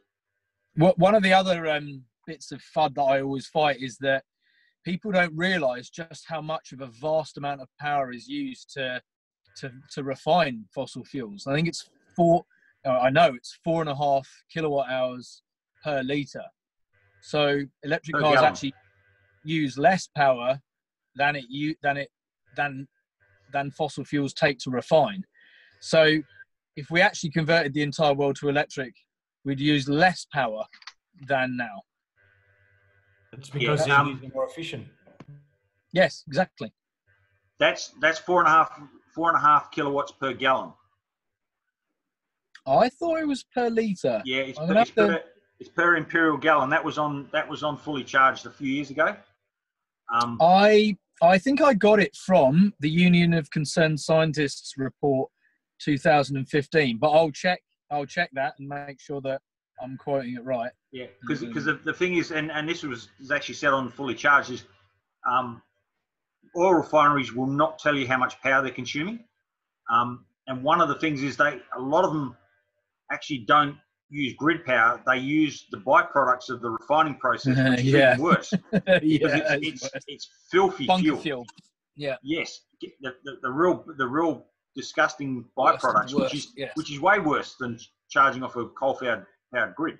The Kwinana refinery here is actually connected to the grid, and sometimes it feeds power into the grid. Oh, okay. How come? Yeah. So when you're using grid power in the middle of the night, sometimes you're using. Oh, I see. So the power that it generates itself to refine fossil fuels actually also exports that power. Yeah, that's right. If their refining process is sort of not drawing a lot of power at that stage, they can feed into the grid. And it's some pretty filthy power they're using. Do you mind, guys, if I just pop in now before midnight pops around? Sorry. Honestly, Of course, Martina. fantastic to hear all your knowledge. Just a couple of bits I'd like to that you may or may not be interested in. Firstly, a big shout out to John Edwards for helping me and Phil Halliday with our problems with the Jurian charger. I know I'm going out of the loop here, but That's cool. Yep. I know you guys could go on forever. And as I say, great and we will suck out your knowledge. Yeah. Yeah. So what happened there was that John arranged for Phil and I to go to his Coburn workshop, and we tested the communication between an identical charger with our cars, and it seems like the problem may have been with the charger at Jurian, so that charger, the generator up there is going to be replaced, I believe. So, and while going down to John's workshop, it was great to see his setup there and the Zappi charger and the bits and pieces that he has, and just to see them in live time rather than just hear about them, being all new to this. So that was wonderful. The other thing I'd like to say is that I don't know, I put ABC on the radio on the way when I'm in my car, and Philip Adams had this guy, I don't know what his name was, but he'd done a lot of research into the mining of rare earths for the requirements for digital upgrade, the way we live our lives now. And basically the rare earths that we require for our digital lifestyles are really, really, really, really filthy. And they got a bit of a bad rap, being Philip Adams on the ABC. But the outcome of that is that we can't do without them. So that was quite an interesting interview, because I learnt quite a bit about the mining and processing of the rare earths. Yeah. So that was today on ABC, Philip Adams, whatever he calls his show. Yeah, Linus, most of it's in China. Yeah, Linus. Yeah, a lot of in China, exactly. Yeah, Linus Corporation at Mount Weld have got one of the world's largest, richest deposits of rare earths. And in fact, they've had a bit of controversy in Malaysia because they set up a production plant that's there. Been ongoing, yeah. Yeah, and the byproduct is a very low, well, basically the ore that comes out has a little bit of thorium in it. So it's technically radioactive, but then so too is granite. So in the States in particular, they're obviously fond of cellars. And they have to have little circulation fans to basically circulate the air out of their cellars, because radon gas is emitted from the granite as it decays, and it's radioactive and it's heavier than air, so it actually sort of settles down in the cellars. So yeah, Linus has had a bit of controversy in Malaysia, but they are actually now developing their own extraction plant, concentration plant, adjacent to the mine, so the tailings will basically effectively go back from where they came. So in that sense, all they're really doing is sifting out the rare earths, to which then they'll be quite clean. But yeah, it's an interesting subject. And I just thought I'd raise that there was a bit of media attention on that today. It became very vexed at the Fukushima event, because that's when radioactivity became a hot button issue with the tsunami, and that obviously caused the issue in Fukushima. And yeah, Linus, who is they are the largest non-Chinese producer of rare earths, albeit they're extracting them in Malaysia, but they are actually going to set up a production plant in Australia, which is a very good thing. I think so too. I think we need to take control of it. Yeah. Can I just step in here? Martina, did the Phillips Adams show mention Dubbo? Oh, no, it was just this guy's research. This guy had been to China and done extensive research there, and looked at villagers who were In Dubbo in New South Wales, they're actually opening a rare earth mine. It's going to employ 250 permanent jobs and a lot of jobs in construction. That was actually on ABC a week ago. So I'm surprised Philip Adams didn't mention that. Oh, no, Philip Adams is incredibly left-wing. Yeah. Yeah. Yeah, but that doesn't mean he doesn't mention it. Yeah. The second thing is, and I actually wrote an article about this, and it's on our website about these resources we use in electric cars. Yeah.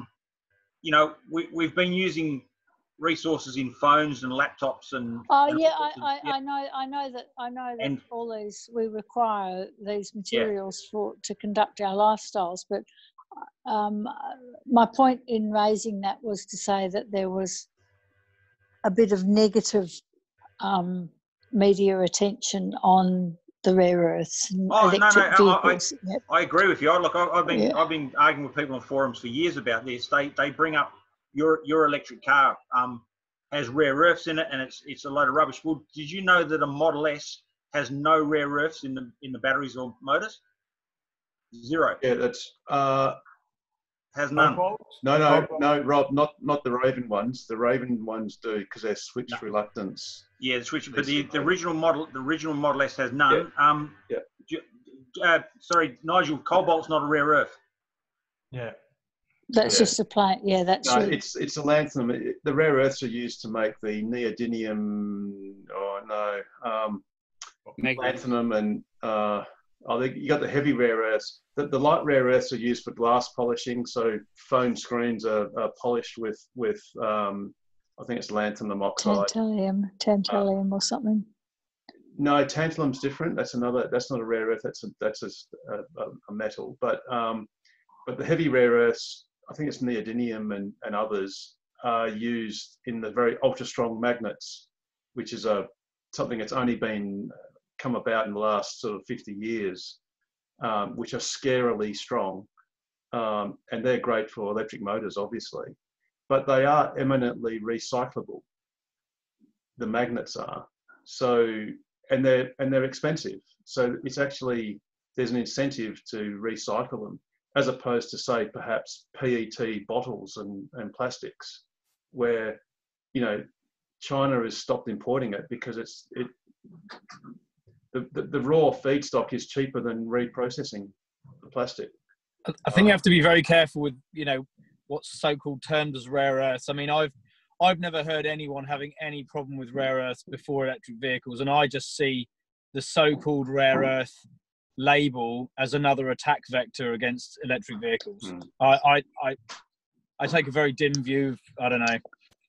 Yeah, I absolutely agree. I absolutely agree there, and that was why I brought up the topic that there is that argument gaining popularity through that medium of Philip Adams.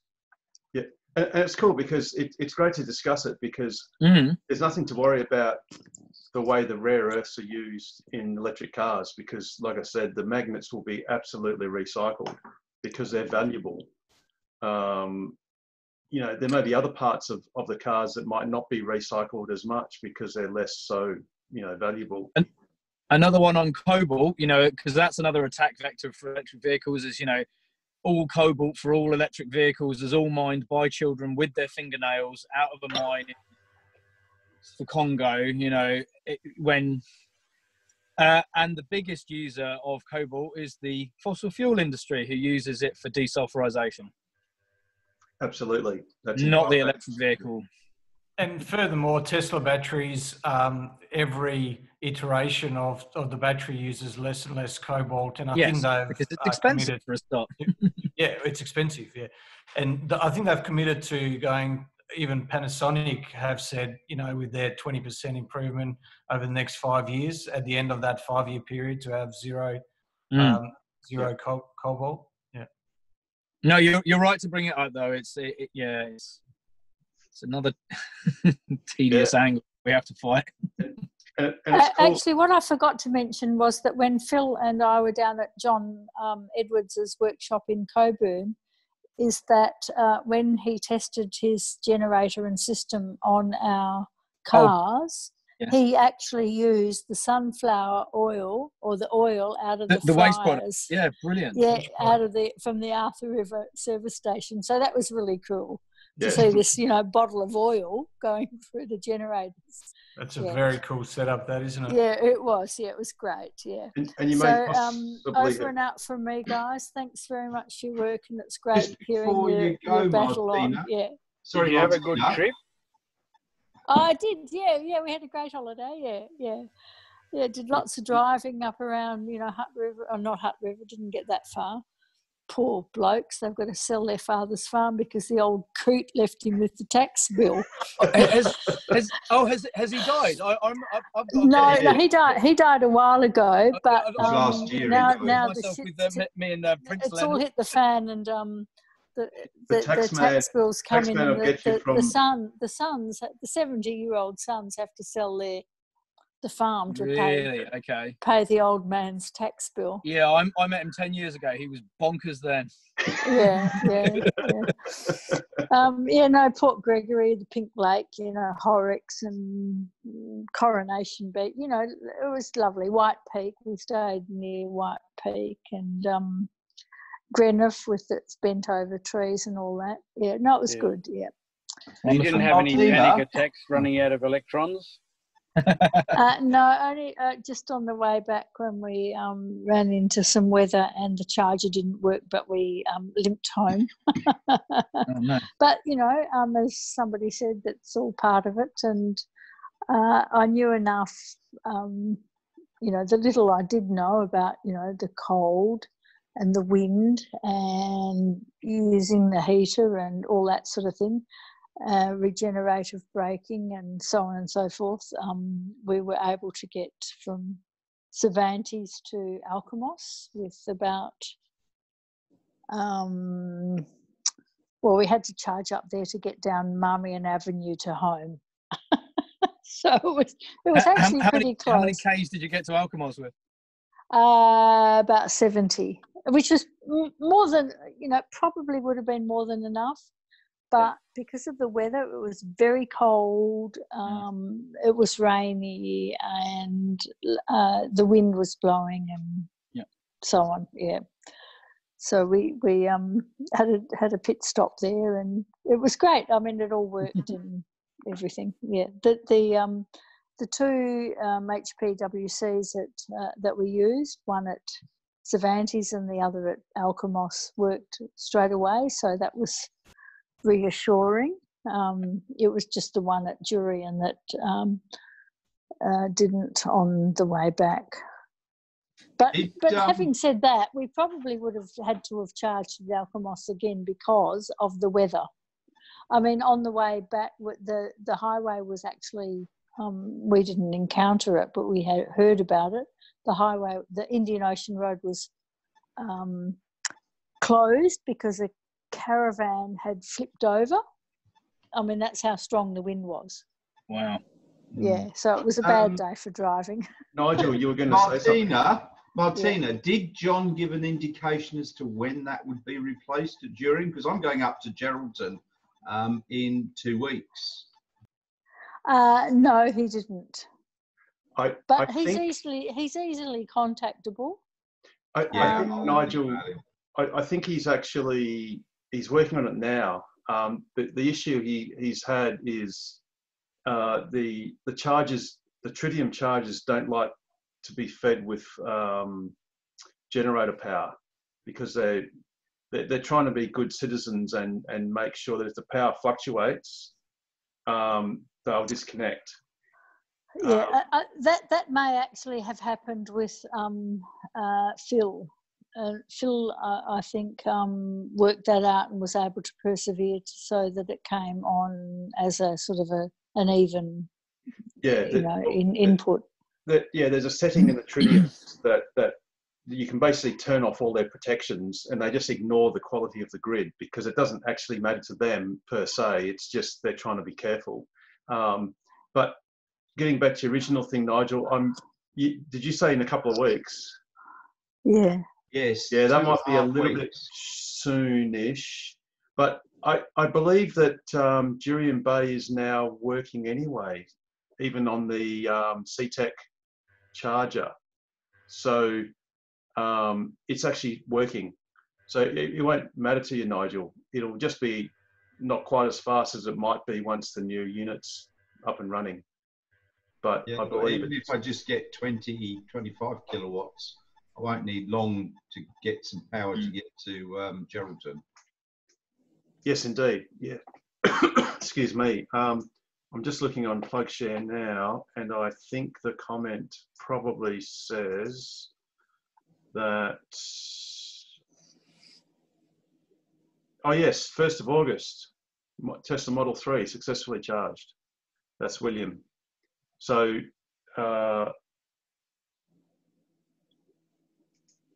he says it stopped work. Yeah, stopped working after a few minutes, a few days before.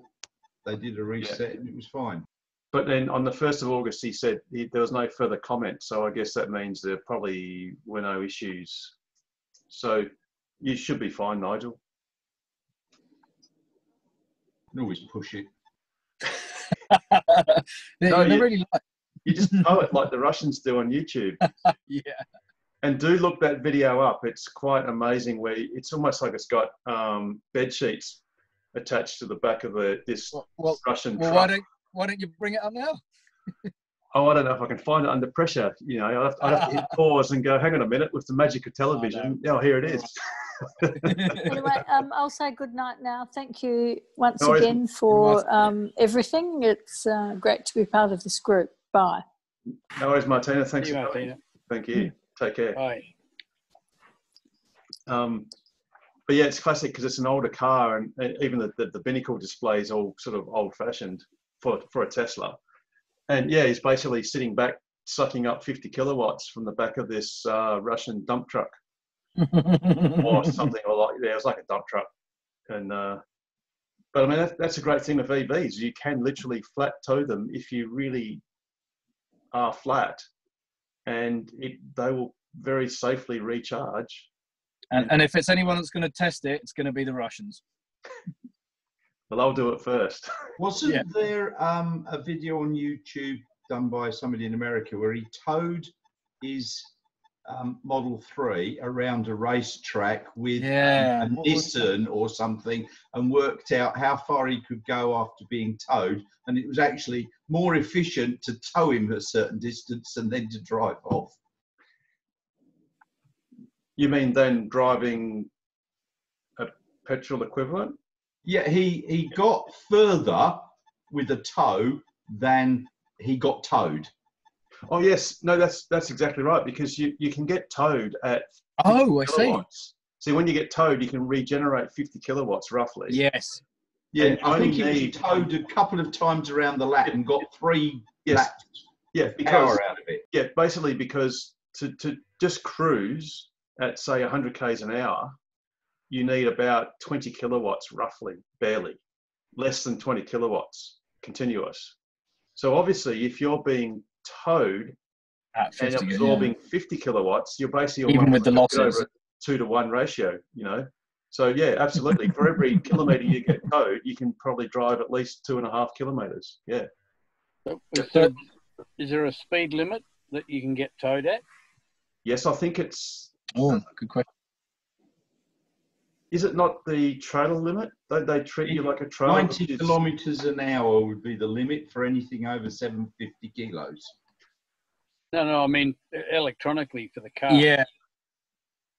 Like at what point does that 50 kilowatts stop? No, well, yeah, once your battery pack gets too full, it'll taper, and then what'll happen is the motors will simply present a lesser drag on the towing vehicle. So if you just hook up your car dead flat to a truck or something or anything, then it will drag at 50 kilowatts. So whatever that force is.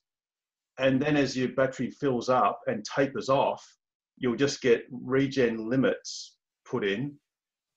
So Peter, are you asking what's the speed at which you need to go at to get 50 kilowatts. Yeah, like some automatic cars, you tow them, the gearbox gets a bit upset if you go too fast. Oh, right. No, Oh, no. I don't think so. I think it's happy to regen at, say, 100 because it's all electronic. So the motors will just be spinning around, and then the electronics will be regenerating 50 kilowatts. Yeah, I mean, if you do 150 kilometres an hour down the freeway, I don't suggest you do, and take your foot off, you'll get a big green bar as you slow down. Yes, and it will limit to 50 kilowatts. But if your battery's cold or full, or both, then it'll just coast along almost unimpeded because there'll be very little regen. Yeah. Do all Teslas regen at 50 kilowatts max? No. Not exactly. It's roughly. Depending, I think like my wife's Model S, she's only got a rear motor, a single motor. And I think it's not because the motor can't regen at a high rate. I think it's because it's regenerating on the rear wheels. If it was, say, raining and slippery, it wouldn't want the wheels to skid because of too much retardation. So that's another reason why the dual motors get more range. No, the dual motors get more range because when they're in range mode, the actual differential rate, well, the final gear ratios are different between the front and the rear motors. And the sweet spot of efficiency is at different primary RPMs. So what the car can do is, depending on what speed you're doing, either direct all the forward force to your front Oh, that's drive, it. Yeah, it goes or into your rear front wheel drive. drive. And You've got a bigger battery as well. Oh, yeah, but in general, it's more efficient to have a dual motor car, and which is why with the Model 3s, where you have the switch reluctance, I forget which way it goes. I know it's the opposite in the Model X's and S's. So arguably, in the Model 3, if the switch reluctance motor is in the front and the induction motor is in the rear, I think that's correct. in the other cars, I have an opposite. No, it's the other but they can differentially put power to where it's most efficient. And then, of course, with those switch reluctance DC motors, you can, well, not really DC, but anyway, they can regenerate more energy right down to 0 RPM, or well, very close to 0, whereas induction motors lose. So when you take your foot off, doing 100 k's an hour, you see your regen is 50 kilowatts, or it goes up, and then it slowly tapers down to sort of like not very much when you're doing 10 k's an hour, because they sort of peter out. Whereas the switch reluctance, you can go right to 0, which is why you can do one pedal driving on the Model 3. And you can't on ours. No. Okay, couple of things on regen braking. The original Model S had an update a few years ago where it would regen more.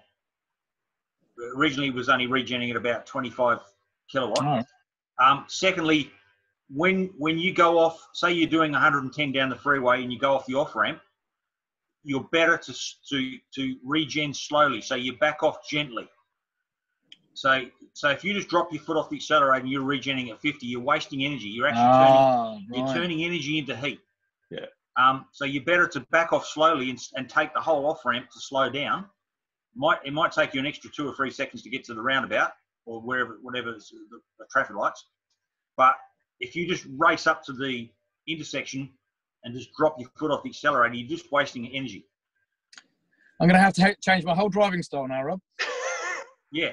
I mean, you've got to drive like you've got a cup of water on your roof. Which is hard to do in a car So that you can do more can't than 100. slam the accelerator down and then slam the brake down. Says Rob Dean, who has a performance Model S. Yeah. Well, I mean, you know, if you drive like that, your machinery lasts longer too. Well, don't you need a cup of water that's based on a pendulum, and as you take off, it just goes horizontal. There you go. Just like a ship. My Holden Volt's got a little indicator, which is basically a ball, and it goes between left and right. And the idea is to keep it, between up and down. And the idea is to keep it right in the middle. And exactly as Rob said, the gentler you are on the accelerator and the gentler you are on the brake, the closer that ball will be to the midsection, which means the more efficient your driving style. Boring. Yeah, I agree. So who remembers, you could buy it at Marlowe's. It was a attachment to accelerator on an ordinary ICE car that had a vacuum attachment as well. And I think the idea was to maintain a high vacuum level.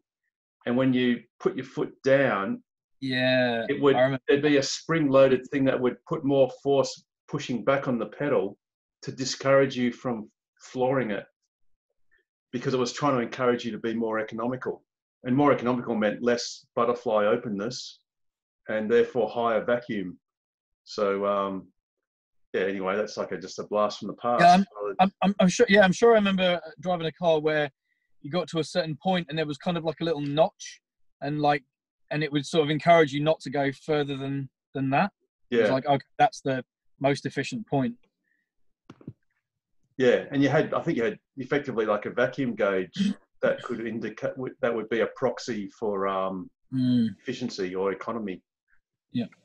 But I anyway. want to drive more efficiently, said no driver ever. Unless you're on a road trip. British Hoons, mate. Unless you're on a road trip and you needed to get to Nyanyatara and you were kind of low. That's exactly it. But then you could be an idiot like me and get to Nyanyatara at 0 kilometres. Well, you're cutting it a bit fine. Yeah, I managed 2 k's each way to Lake Grace, but 0, whew, that's some cooners. Well, I just discovered tonight you could get a tow and charge yourself up. Yeah, and you only need to get towed half the way as well. It's almost like hitchhiking, isn't it? You can just say, "Hey, mate, I've got a tow strap. Can you just hook me up?" Half the distance.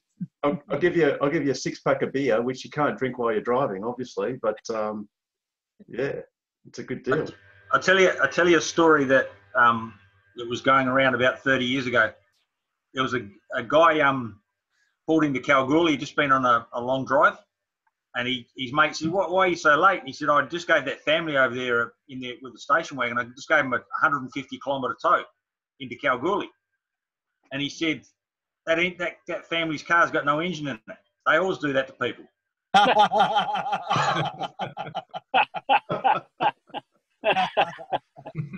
Dear, oh dear. Apparently it's a true story, so. That's I have a question. question. The bell. Go on. I have a question. I don't know whether I'm understanding you guys talking about 20-inch and 18-inch wheels, and the 18 inches are more efficient or something or other. Is that true? It is. Yes, but it's not the wheel size. It's generally the tyre compound, because traditionally the lower profile tyres are stickier.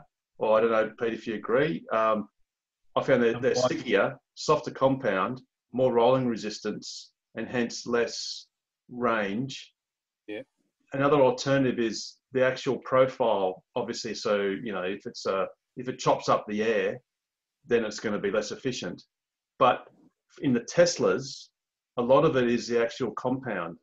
So if you had a harder compound 21-inch tire, then you'd get a similar performance as the 18-inch or 19, whatever it is. For instance, you can get a P-, or actually, if you order a Model 3, well, I'm not sure about Model 3s, but I know S's and X's, you can order the performance car with the standard rims. And Tesla still quotes those performance models as having lesser range, but in actual fact, they'll have the same range as the long range equivalent. Because the wheels are the same. But you agree with that, Pete? Is that you? I just know that the smaller the wheels, the better the range. I wasn't sure as to why. Oh, right, yeah. But I would have thought that the larger the wheel, the more surface area there is with which to chop up the air. It's the same diameter. Yes, it's a combination. It's a combination of what Harold said, the sticky tyre, and the wheel surface causes turbulence. Yep. Less Um, aerodynamic.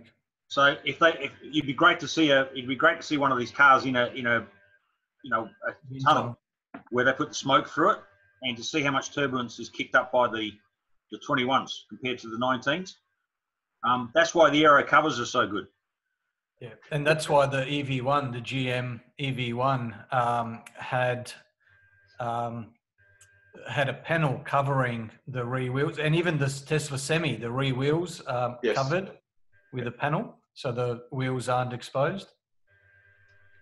So if you had a 21-inch wheel and an 18-inch wheel with the same tyre compound profile and everything else on it, surely the 21 would be more efficient because the gear ratio would be much better. No, It's the the same rolling circumference. Yeah. When you mentioned the clincher there, Peter, was when you mentioned profile, as in that's the percentage of the tire wall to the overall to the width of the tire. Sorry. So if you get the same rims or same tires with the same width, and you get a 21-inch one and an 18-inch, they'll have a different percentage. They'll be 265, 35, whatever's, and then the lower profile ones will be 265, 25, because the actual proportion of the tire wall, it's a proportion of tire wall to tread thickness. So, but also with the 21s, aren't they wider as well? Not Therefore, you've got more. No, 5 mil rubber on the road. Not sure. 5 mil's nothing. Okay. Well, it's not nothing. It's 5 mils out of 200 and something mils, so it's a percentage. So it's it's 2.5% or something of the overall. It's increased, which is going to add more rolling resistance. But I think the other thing, so the circumference of the 21 and the 19s are exactly the same. Yeah, it's still that. Yeah. So I'm talking about the rolling circumference. Obviously, when they've got the same amount of tread on the tyres. One of the other things I've noticed is, I've changed a couple of set of tyres. Is when you put a new set of tyres on, for the first 150 to 200 kilometres, the range blows out massively. Yeah. That brand new tyre surface on it, and I've noticed that it's gone up over like 15 to 20% higher for the first 200 k's. So that tyre tread pattern makes a lot of difference. So is that because the sipes, or whatever you call it, the actual blocks, are sharp and they're sort of like a bit more grippy? And I think that could be it. Yeah. Probably. Yeah. Which is probably why race tyres they change them so frequently, maybe. And well, isn't there a trick, Rob, that truckies would buy sets of tyres and store them for a year, because the compound would actually harden a little bit in time? It would sort of mature, and they get if they could afford it, yeah. Well, yeah. Well, yeah. Exactly. So the learning that we do is don't put on a new set of tyres and then go for a road trip. Exactly. No, exactly it. Run them in for a couple of 100 k's first. Well, and the learning too is, especially if you've got a Model X, for example, don't buy the performance tyres, because they're going to get you crappy range and they're super expensive to replace. Much like on my Model S. Yeah, indeed. Yeah. No. So, okay, next question to do with tyres. I've just clocked over 10,000 k's on this little car already, and they recommend you change the left front and back and the right front and back. Do the tyre dealers around the place have pucks, or can I use an ordinary jack with something to stick up it, or were you going to get some? If you want to get someone to do it, Tesla uses Tyre Power in Claremont. So they've got pucks.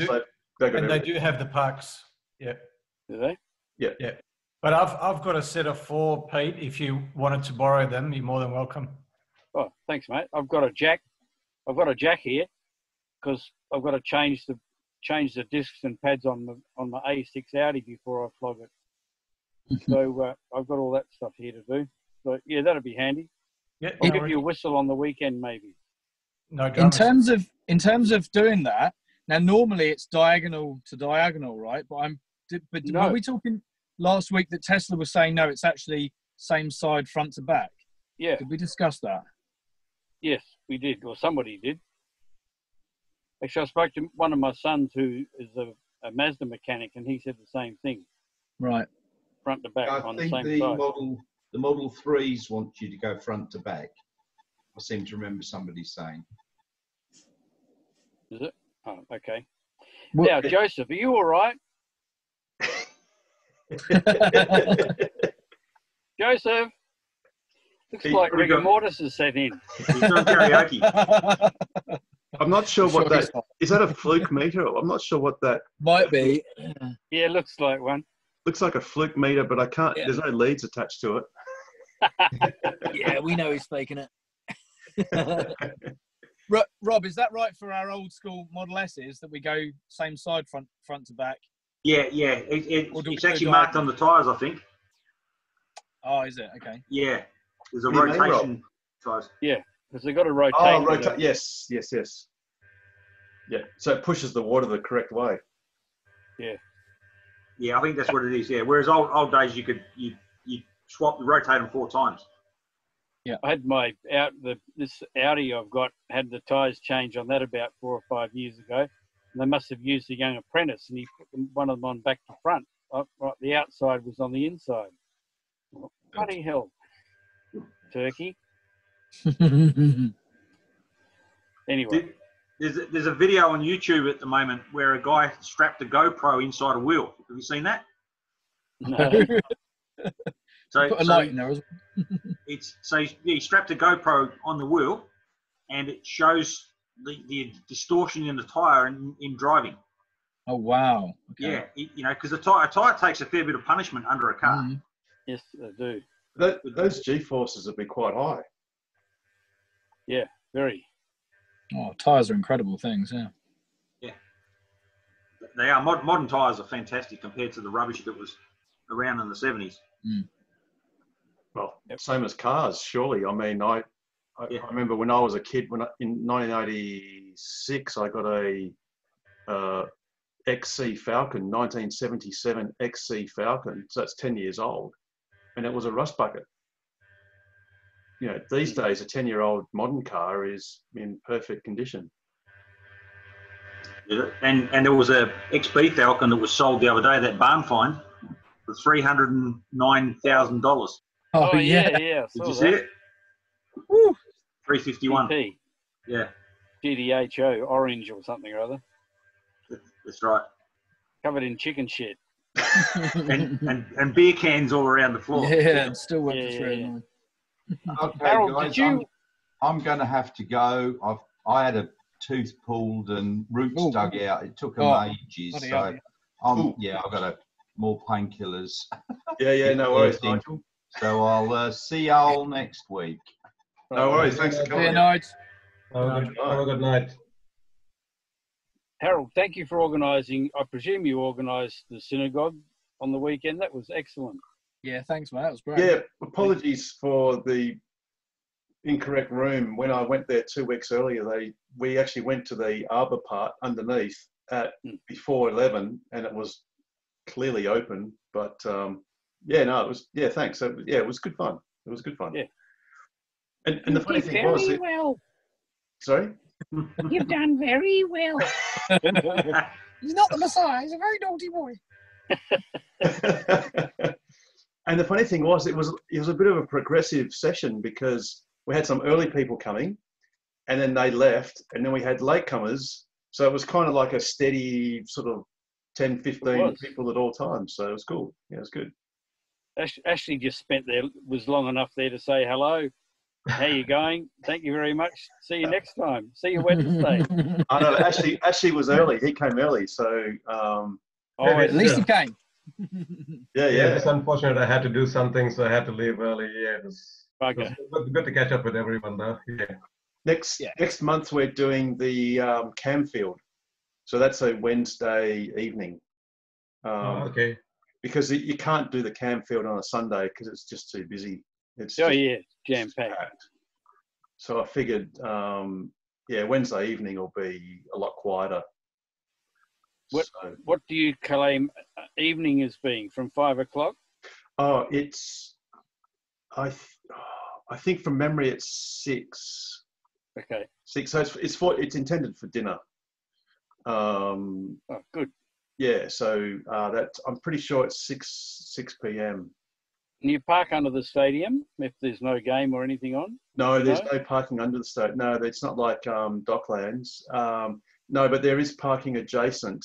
And like I said, on a Wednesday evening, the only thing I haven't checked is if there's any AFL football, which I very much doubt. Oh no, we probably won't be able to tell that because that's a month later. I'll just check that actually. It's early August. Sorry, or early September. No, it doesn't. The schedule doesn't go past. Have you got a date yet? Because I'm going up to Yes. Cocos for a couple of weeks. Yeah, no, I do have a date. The date is the Wednesday, the 3rd of September. Sorry, 2nd of September. Wednesday, the 2nd of September. Perfect. I'll come back on the Tuesday. Perfect. Now I can sort of, well, it's not really an announcement, but I can confirm that the Coolin thing is on. I'll be sending out an email in the next day or two for expressions of interest. And that is, Rob, 19th and 20th of September. Right, yes. Saturday and Sunday, the 19th and 20th of September. And we're going to set initially a 20-car limit, purely for logistics of charging the cars fast enough over that overnight period in Coolin. The only issue, which I think we mentioned last week, is there's dormitory accommodation is that the caravan park or nearby Scout? It's right next to the caravan park, yeah.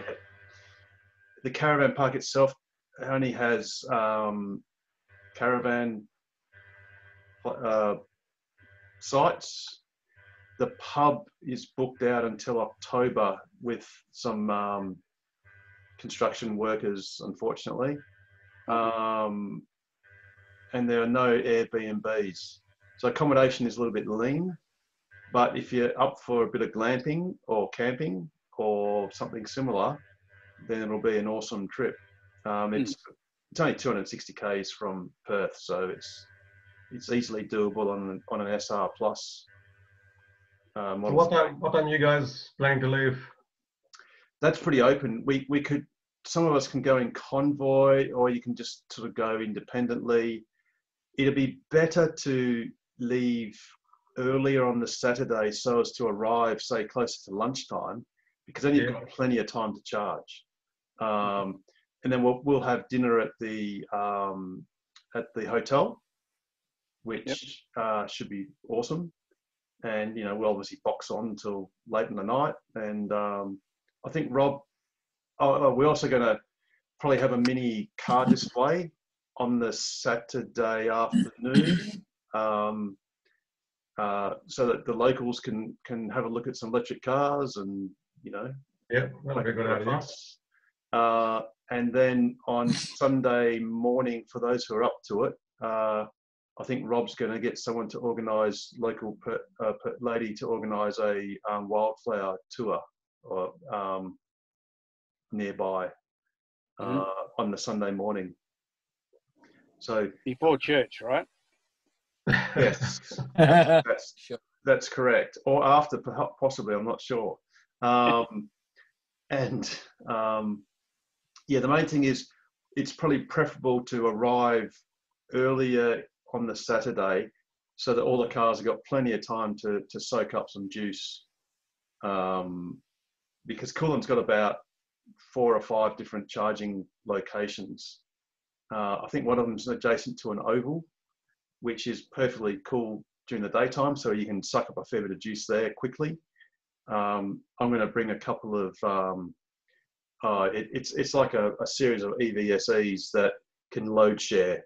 So you can hook it up to a 32 amp socket, and then that'll then load share amongst the cars to charge them as efficiently as possible.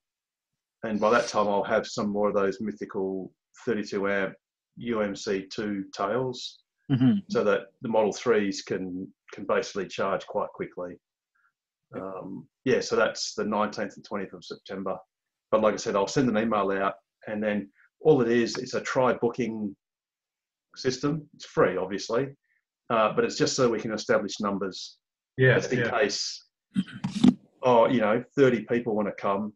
We don't think 30 would want to come, but we'll just keep it to 20 tops, just for practicality's sake at this stage. But obviously, if we go to another, like somewhere down south, closer to say Eton or the southwest, then southwest coast, then we can have unlimited numbers really, because it won't matter. The lithium mine was bubbling, mentioned some time ago. Yes, absolutely. That is, wasn't it? From memory, that's the 4th of October. So that coincides Sunday. 3rd of October. Sorry, apologies. So the 3rd of October. So yeah, 3rd of October is the mine tour. They got chargers there? No, sorry. Hang on. Yes, 3rd of October is the mine tour. Yes, sorry, at Greenbushes. I don't know they have, Rob. They got EV chargers there? They were going to put them in a couple of years ago, but it doesn't matter. You've got the superchargers on the way down. Yeah. So, no, it's more for the principle. Sorry to take distract us, but yeah. And that's a very good point, Richard. And Rob, we need to contact them and say, hey, why don't you have charging? Because this is an annual thing. We'll ring Deb up, the media girl, and we'll organise that because they have every year they have an official mine open day, which is actually normally on a Sunday, but this year it's on Saturday the 3rd. If we ring them in advance and let them know what we're doing, they'll put it on a bus for us as well, and that's free. So the last time we did this 4 years ago, I think we had a 57-seater bus. Wow. And it was a great day. Really, it's a really good day. Very interesting. They actually do mine. Is it tantalum? They used to. That mine. I think they still do. Oh yes, that's right. Because they've actually got this strange agreement that the tantalum is. They bought. I think is it that they bought the lithium. They bought that mine on the proviso that the tantalum operations could continue. Because I think it was a failed tantalum mine at some stage, or it had shut down, and then it had restarted, and then they were able to do the lithium, which is an ore seam adjacent to the tantalum seam. So the tantalum is separately mined from the lithium, even though the lithium now is a lot, I don't know if it's more profitable, but it's probably a bigger part of the operation. Although tantalum is extraordinarily expensive and hard to get, and used in many capacitors and other things. So that's Saturday the 3rd of October. And then the very next day on the Sunday the 4th, which ordinarily is our casual meetup day that month, is also the Como car show, which is at I presume that's still at Wesley College, Rob? Wesley in South Perth, yeah. And that's a big day. That's a really big day. So there's traditionally a separate section for EVs. So there'll be a few of us cars being there as sort of exhibitors, and we'll just hold our casual meetup there. So rather than just being from 11 till, whatever, we'll just do it as kind of an all day thing. And it'll just be like more of a stretched out casual meetup for anyone that wants to go. So the Greenbush is just a day trip, right? Yes, it is. Absolutely. Yes. Okay. So when you go via Eton, you can just top up either on the way there or on the way back. You don't really need to do both. So obviously we know there are 6 stalls. So depending on how many cars are going down, we might have a bit of you don't need to charge up for very long. So it's half an hour.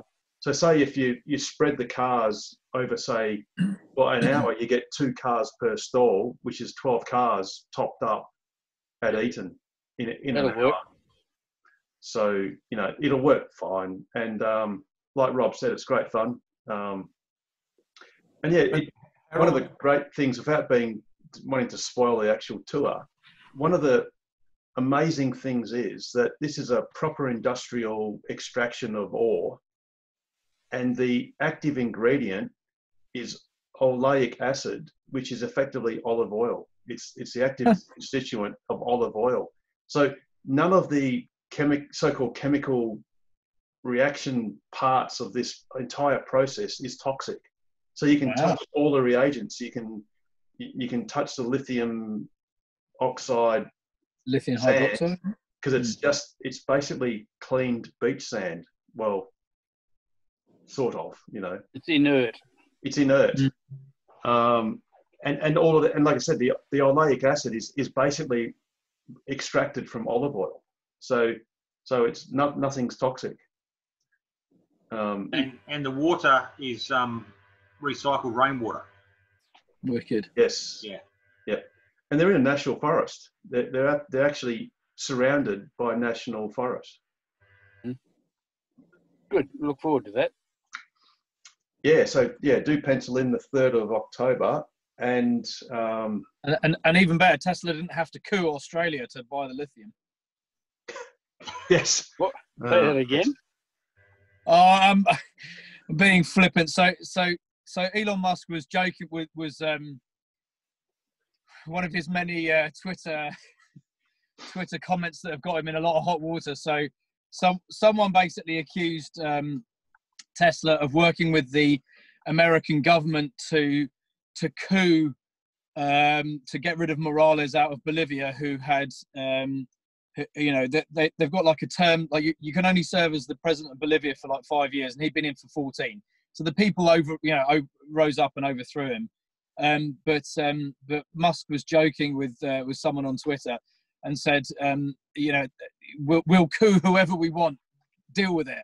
So of course now the conspiracy theory is that Tesla, this little Californian energy company, and the American government couped Bolivia so that they could buy all the lithium. And Musk's follow-up tweet to this was, "We get our lithium from Australia." So, but of course that wasn't appreciated or understood by the obviously highly intelligent conspiracy theorists. No. So, yeah. There you go. There we go. Yep. Yeah, as much as we love Elon, it'd be awesome if he just had like a Twitter filter, or at least a Twitter minder. I actually love that he doesn't. He does not care. This is true. Yeah, absolutely. I just downloaded what Pete had sent a while ago, which was just getting back to an old subject, which was the Volt, and that's the little green zone, that floating ball that Pete was describing half an hour ago. So I did mean to weave that back into the conversation, but there it is. That's interesting. Yeah, we need to incorporate that in our Teslas. Indeed. I've got it with the energy graph, but yeah, along the top where it goes red and green. So yeah, the less red and the less green you have, the closer to the middle you are, the more efficient you're driving. Yeah. Do you know? Thank you, Peter. Sure. I always used to think a big whack of green was good, but it's not. Hey, do you know what the problem with the Chevrolet Bolt was? The Bolt or the Bolt? It was made in America. No, the problem with the Chevrolet Volt is the best car Chevrolet ever made, and they didn't want it. They didn't want it to be that. Yeah, yeah, absolutely. So they built this really, really good car, but it was not what they wanted. Apparently, it had really interesting power transfer system where it used basically like what do you call those slip things? The viscous clutches that limited slip diff? No, the same things that automatic transmissions have to engage different gears. So you had the ice engine. Planetary gears? No. The viscous. Well, the clutches. They're basically the automatic clutches that automatic transmissions have. Plug-o-matic. Yes. And you had, because you could have a direct linkage between the internal combustion engine, the electric motor, and the gearbox, and you could actually change it. I think the engine could just power the motor to charge the battery, and there was like a 3-way power distribution system, and apparently it was quite advanced and very clever in the way they did it.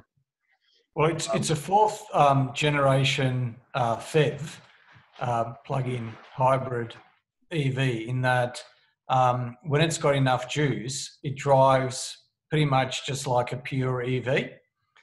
And when you run out of juice, the motor, it's really just a range extender. It's just a recharger for the battery, and it just generates power, recharges the battery, and the battery drives the wheels.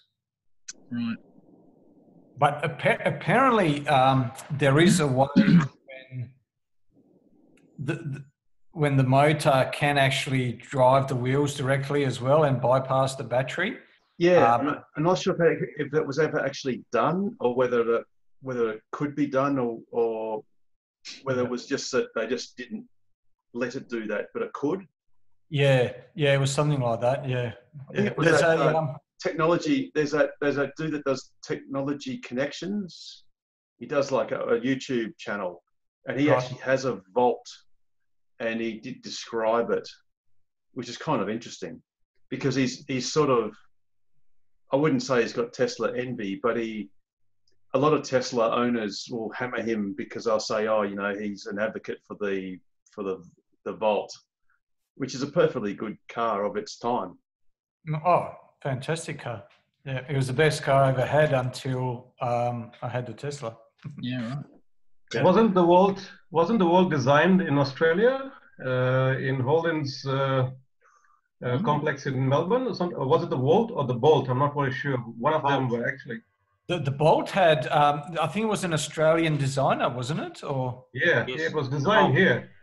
Yeah. Wow. Okay. The Bolt, yeah, the pure EV version of it. Yeah, Australia's got a lot of great automotive talent. I mean, one of Tesla's main, I'm not sure about engineers or designers or a head of some department. There's a couple of them in Australia who are Australian. Yeah, I think he worked on the Model 3. I think he had something to do with the Model 3 engineering. Yeah, okay. Yeah, I know the guy you're referring to. Yeah, I think Robin Denholm referred to stars and said, there's a couple of stars of Tesla are Australian. Yep. So we're definitely punching above our weight. This is what's crazy about, we've got all the, banging my head against the brick wall here, but, all of the minerals, all the resources, all the renewable energy, all of the mining, all of the engineering talent, but yet, we just don't have the market. Mothballed car plant, it's like, come on. We've got the iron ore, the lithium, the nickel, cobalt even. Cobalt if we want it, solar energy. Bauxite. Yeah, I think it's aluminium, bauxite, alumina. Sunshine. Yeah, everything. It's easier to just dig it up and sell it. Why bother making anything else out of it? Yes. We'll build our own Cybertruck, God damn it. Well, back in the 70s, I think it was Rex. Peter, you might know better than me. Rex, he was in the Whitlam government. He wanted to do a railway between Queensland and the Pilbara. Oh, wow. And the idea was that iron ore would travel east and coal would travel west, and you'd have steelworks at both sides. so that the train would basically just zigzag between Dampier, say, or the Pilbara, and would it be more logical to have it in the middle, but and then have and then you just basically swap. So you'd ship iron ore one way, and then you bring the coal back. No. I mean, like, have it in Northern Territory, so you'd bring everything from one side and then have. Yeah, well, I guess you have you just locate two steel works. I'm only thinking because of I'm raised on computer games where resource management, where you bring the coal from there and the iron ore from there, and then your soldiers make all but never smelt the iron ore. Yeah, but never let the facts get in the way of a good story. No, exactly. And obviously it never happened. You're my gravestone. And unfortunately we had the HBI plant in Port Hedland, but that didn't work out either. The hot briquetted iron. Ah, no, I didn't know about that. Where they did the $200 million that cost. Yes, it was DRI, direct reduced iron. So they used it was a hydrogen rich, very hot, gaseous environment, which would then strip the oxygen off the iron ore and convert it to the equivalent of sort of like pig iron, which you could then put straight into a not a blast furnace, electric arc furnace. It was you could feed it in the same as you would scrap. Okay. It was effectively like pig iron, so it was like Connor? basic iron. Sorry. Rex Connor. Rex Connor. That's right. Yes, exactly. I was only a little kiddie, so I've only remembered it from documentaries and stuff. Yeah, Rex Connor. Yeah, dead on, Peter. But yeah, so unfortunately, the HBI plant. Sorry, not the HBI. It was the HBI plant. Was shut down by BHP because a couple of workers were severely injured in an explosion. Wow. Do you know what a lot of Australians have Googled today? Go on. They've Googled where all the ammonium nitrate plants are in Australia. Why? Because of the Beirut thing. I saw that. Yeah. Jesus. Yes. Do you know that's happened like 30 times in the last 60 years? Yeah, right. No, I didn't. There was a big one in Texas in '47 where it killed over 600 people. Okay. Because it's safe to store, but it's not safe to store when you've got some other chemicals near it. So, and then what happened was those guys today were actually, because there was a fire there, they were fighting. All those firemen were killed because they were right next to it. Oh, poor guys. Yeah. Did you actually see the footage where it blew up? Yeah, yeah. I mean, I was, as soon as I saw it out of the corner of my eye, I was like, that looks like a very small nuclear explosion. But exactly. Yes. Yeah. It looked just like one. Yeah. Has everyone else seen see it today? It looked faked. It looked. Yeah, I know like what you mean. It was real. Yeah. My son showed it to me first thing this morning, and I thought, oh, that's not real. And yeah, then I saw the headlines. Yeah. And that was confiscated off a boat. All that ammonium nitrate. Yeah, about 4 years ago. 4 years ago, something like that. Silly bastards. 2013. So they put it into the warehouse, and someone's not got round to deal with it and get rid of it. And obviously the warehouse wasn't up to safety standards like they're supposed to be. So well, the I think it's 250,000 people out of homes. What? Poor, I mean, and out of all the countries for it to happen to, it couldn't happen to a rich one. But it's amazing how that stuff can react. I mean, obviously it needs a source of carbon because that's the process. Because at the mines you use ANFO, which is just ammonium nitrate and fuel oil. It's diesel. You mix it with diesel, but it won't normally explode unless you have an impacting detonation source. But clearly it can blow up with the right amount of heat and other things. Wow. Yeah. Anyway, I'm going to go and have a snooze. It was lovely to talk to you guys again. Thank you for all the snippets. Oh, my God, Joseph, what happened? Now that is an awesome beanie. You look like a little gnome. No. I was going to go, where's Wally? Because we need like a complex background. I need one. Cool. All right, bloody well, hell. thanks for joining us. It's been a You're pleasure. very welcome. And no doubt we'll see you again next week with the usual suspects. If you're very lucky and you're nice to me, yes. All right. Always. Okay. Always See you nice. guys. Cheers. Bye. Thanks, mate. Take care. All right. Hey, Joe. So, Joseph, you're home now. Oh, you're can't hear you. You muted, Yes, Joe. Home now. Yeah, I was at Bunnings Subiaco. Oh, excellent. Oh, yes. Yeah. Not. Yeah, I'm thinking that Bunnings is shut, but you're at the charger at Bunnings. Cool. Yeah. It's all working well. Yep. Was there for 2 hours. Cool. Joseph, remind me what that little problem was with your Holden Volt, that little charging problem you had. Basically, allegedly, earth leakage situation.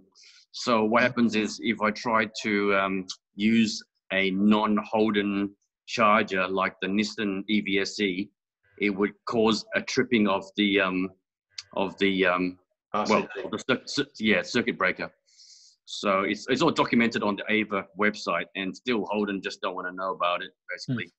And they stuck it on an oscilloscope, and you can see the massive spike that happens when you plug it in, and so that's just one of the things that I didn't particularly like about the Volt. Another thing was the river. I mean, it's sort of like due to that earth leakage issue, possibly the computer like freezes, and so like the HVAC used to like freeze as well. And like once I was in Wandawi and I had like the left turn indicator physically. I mean, like the physical stalk goes back into its normal physical position, but then the indicator was stuck on the left turn. Yeah. So, one other thing that really sort of like you got to be careful of is if you stick it. I mean, there's no like J type thing like in the iMEV. So you put it once, it goes into reverse, and then neutral, and then drive, and then low. So if you stick it, some people in the test drive at Electricana just put it into the first position, and that goes into reverse basically. Just one of those design things. Oh, it's a bit like what Pete was mentioning earlier about the Model 3 going into reverse inadvertently if you click too far up. Yeah. Oh, you got a Model 3, Joseph. So that's something that you could experience too. If you, it was cancelling autopilot, wasn't it, Pete? Yes, it was. I was trying to cancel cruise control. Yeah. But whether it's autopilot or cruise control, or if you get the indicators wrong, if you're trying to put the left indicator on and you use the right stalk instead of the left one, that could inadvertently put it into reverse. Yeah, I tend to just, because there's one position and then there's the full position. I just go into to cancel autopilot. I just go into the half position. I don't go into the full all the way up. Yeah. And that's what I try and do, but maybe subconsciously, because I want to try and make sure that cruise control is definitely off or what have you, I've gone past that detent and and put it into reverse. So I've been trying to be very conscious about when I'm cancelling autopilot or cancelling cruise control, not to go past that detent. But I did it again today. I was consciously trying not to go that far and ended up just going past that little notch. Maybe you got to use less weights in the gym because your guns. Too many Olympics in the morning, Harold. Maybe you should get used to using the brake to cancel. Yeah. More safer. And another thing I find is I don't use NOA or navigate on autopilot because I sometimes accidentally use the right stalk, and then that causes it to change lanes automatically. Yes. And and it isn't navigating autopilot. I mean, look, it's when it works well, it's just magical how it just comes off the freeway or whatever. I mean, going around the States on honeymoon in the Model 3 we got off Truro. Oh my goodness, that thing was incredible. Because you know what American junctions are like. You know, it's the complex. Some junction. We did not get lost once. Soon as we had to hire a fossil fuel car between San Francisco and LA, we literally got lost at the first exit. It was like, but having said that, it's a combination of magic combined with, why are you going in the right-hand lane? Well, we've got to go left, 500 meters down the road. And it's like, oh, don't do that. So I don't know about you guys, but I resort to just turning, I've always put the confirmation on. So I don't do it without confirmation. Not because I don't trust the car isn't going to hit something, but it's because it's going to decide to go in the lane I don't want it to go in right now. Because then what it does is it'll go into the right lane, like on the freeway, and then, I don't know, 5 seconds later, it'll go back into the middle lane. It's like, well, why did you do that?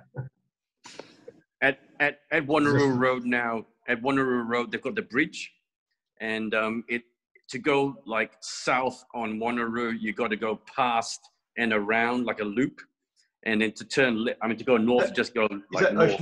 Ocean Reef Road? Yeah, that was where I had my i3 crash. Yeah. Okay. Right. Yes. and John is still enjoying that battery. Yep. Oh yeah. Glad you're all right though. Yeah. Yeah. So sorry. So now Wanneroo Road, and it's a bridge. It's a bridge. Wanneroo Road is a bridge over, and then you go. Over. Yeah, and then you go straight under the bridge on Ocean Reef Road. Cool. Yeah, cool. So you are going to the. Yeah, cool. Anyone else going to Targa? Yeah, I'm going to go. We're going to head down Saturday morning. Yeah, cool. Not at this stage. When does the first stage start? I think it starts at 8:30 a.m. So we work. Sorry. Where's it leaving from? So the first one's from Pemberton, and I think they go up to Pump Hill. So it's an uphill climb. Then they're back into Pemberton. Then they do 3 Pemberton runs, and then they do 2 Pemberton to Northcliffe runs. So there's 5 runs altogether. So when's the last run? Do you know?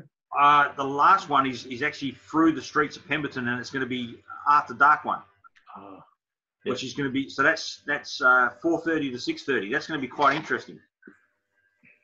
Yeah, indeed. Yeah, that would be awesome.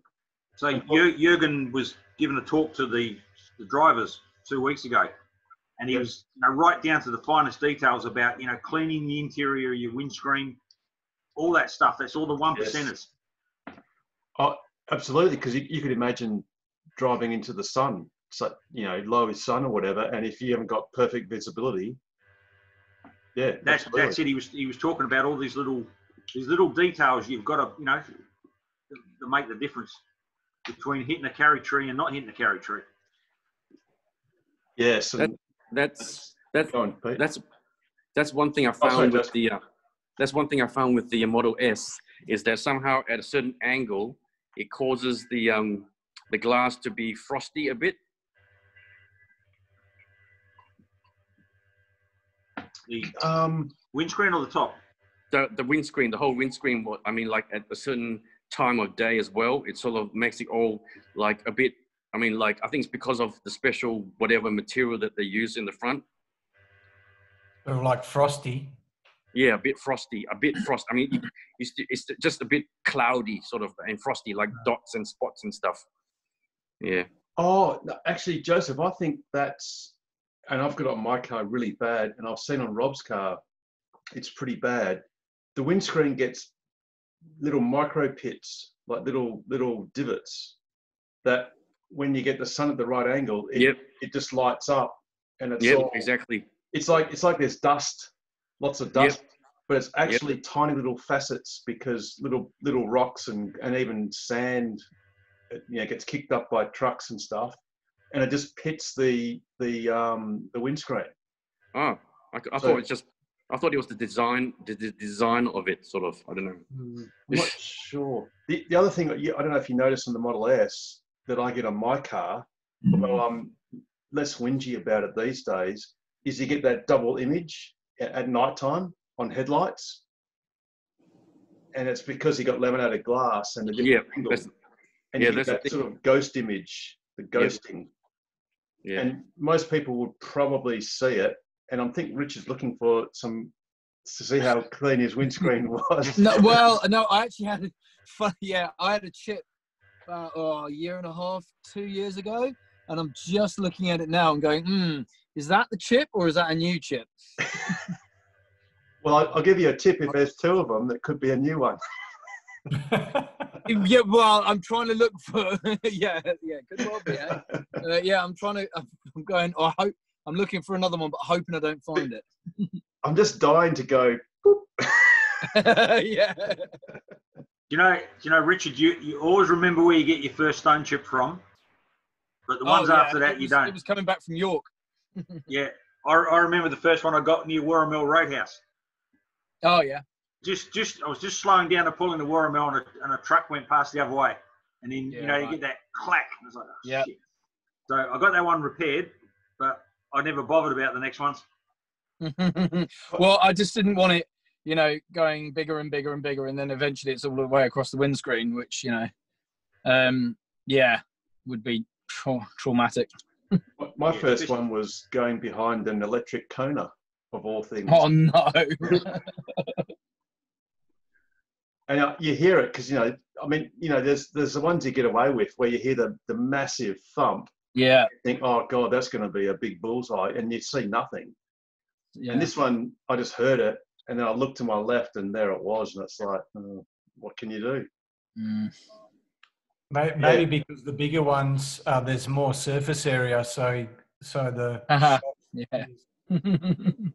yeah, that's right. It's actually more dispersed, so there's probably less chance of it actually doing something, as opposed to like a facet of a little one that penetrates. Yeah. Up on site, you generally get about 20 chips in it before you start even thinking about putting in the request to change the windscreen out. But yeah, definitely not in your own personal car.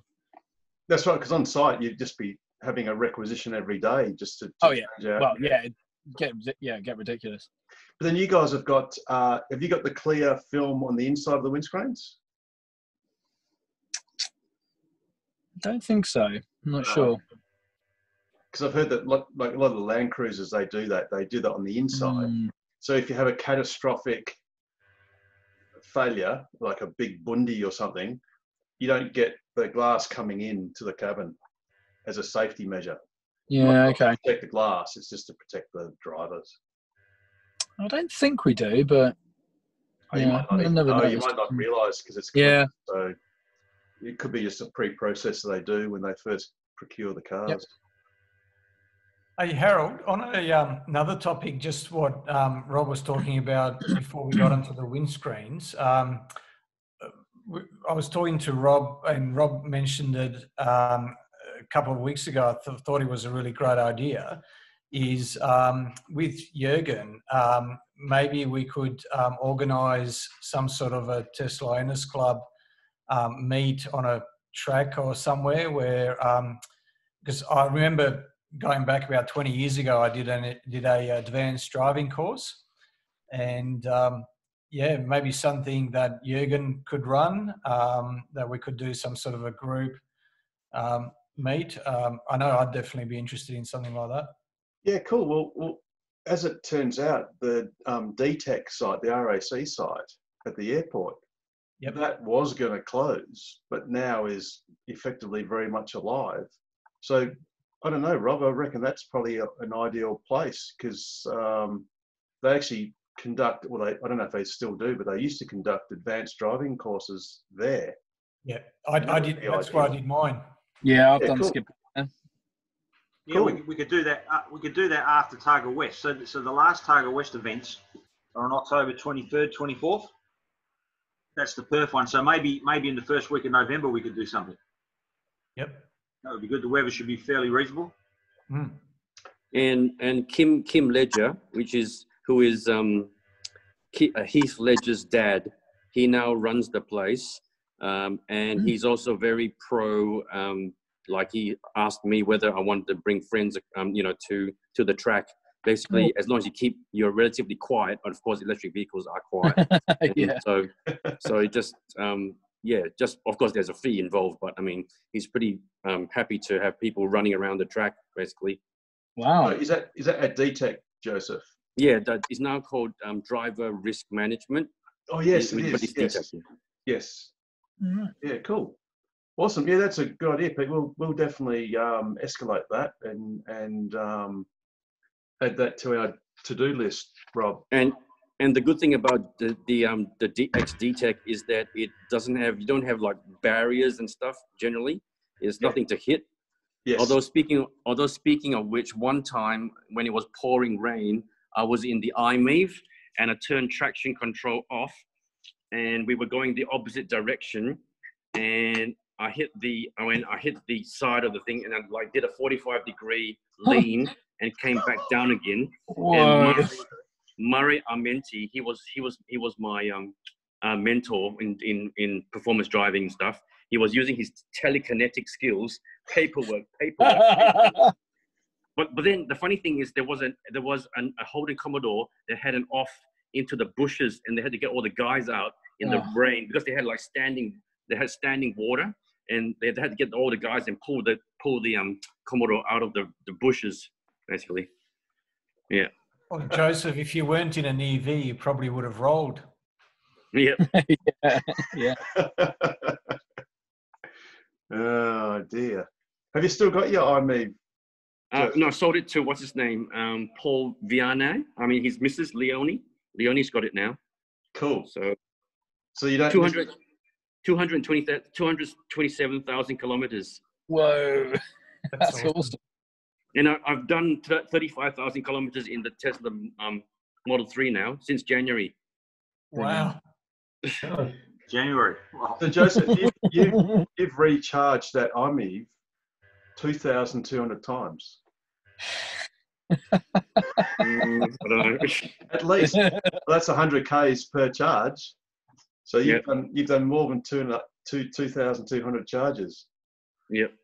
So did the battery degradation slow down? Well, I had to change the battery. I changed the battery because the funny thing was another couple, I think Phil Owen Duffy and his missus. That's the thing. His missus. His missus likes the iMEV, but Phil Owen likes the i3. But you got to go with Swimbo, but then his son Mike Duffy, his missus did not like the iMEV, so they got rid of it eventually after they changed out the AC charger. But anyway, Phil, I followed in their footsteps, getting a brand new genuine Mitsubishi battery from Japan, 14 grand basically for a 16 kilowatt hour battery. Yeah. Wow. And because I was intending to keep the It's like Powerwolf. yeah. And the thing is, Mitsubishi were a bit dodgy. They didn't, or maybe we should cut this out as well. but basically, they did not honor their warranty. Basically, because cell 17. There's nothing wrong with saying it the way it is, because absolutely. There's nothing wrong with that.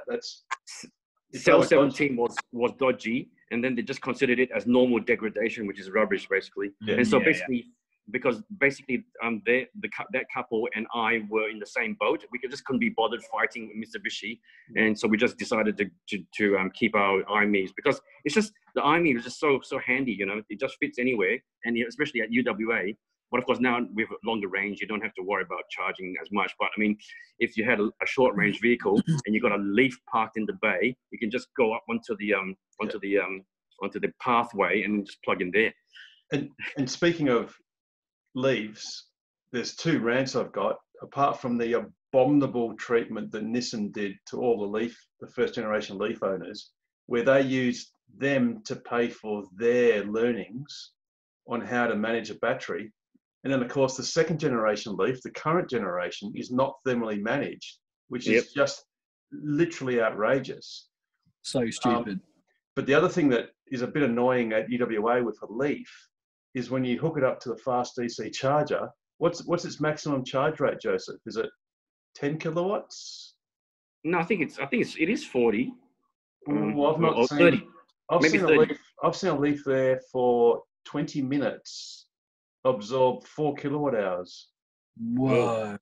And it's like, oh, you could have just gone to the AC charger and charged just as slowly. Yeah. You know, anyway. At least the new, is it the Aria? At least that does have liquid cooling. Yeah, and let's hope, yes. And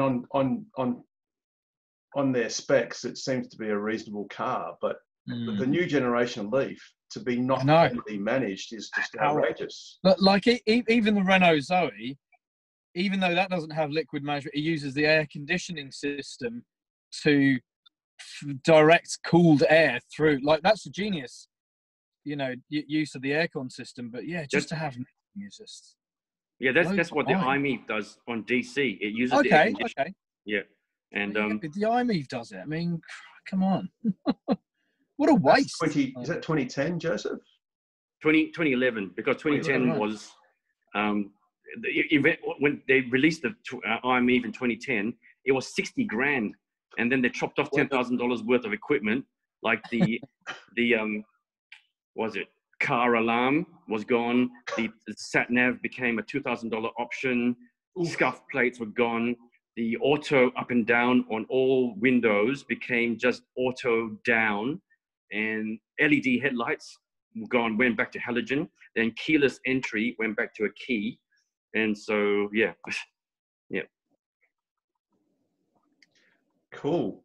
And the best thing now is that now you're in a Model 3, you don't care about range. Like, it's just not important. You can skip over so many charges. It's just not funny.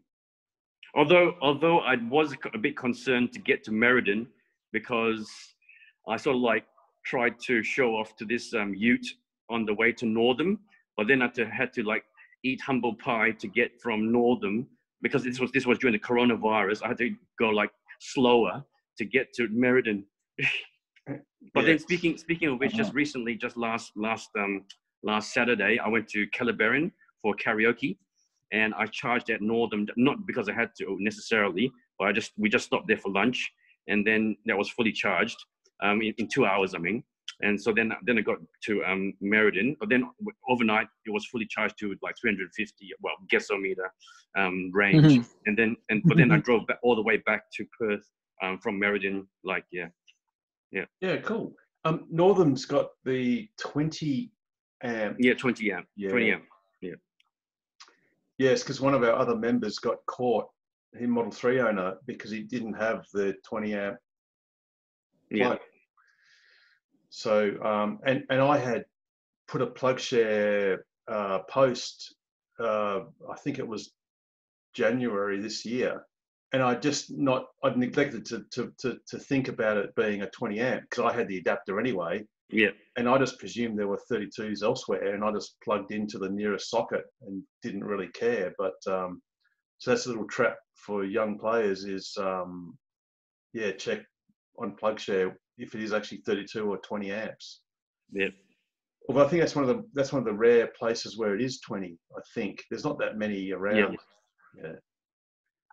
Cool. Well, hey guys, it's 20 to 11, so it's getting a bit late. So it might be a good time to adjourn till next week. What do you reckon? Yep. Oh, go on then.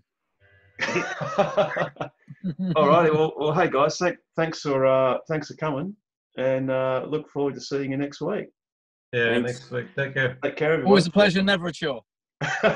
Cheers. Take care. See you guys. See you. See you. Have a good night.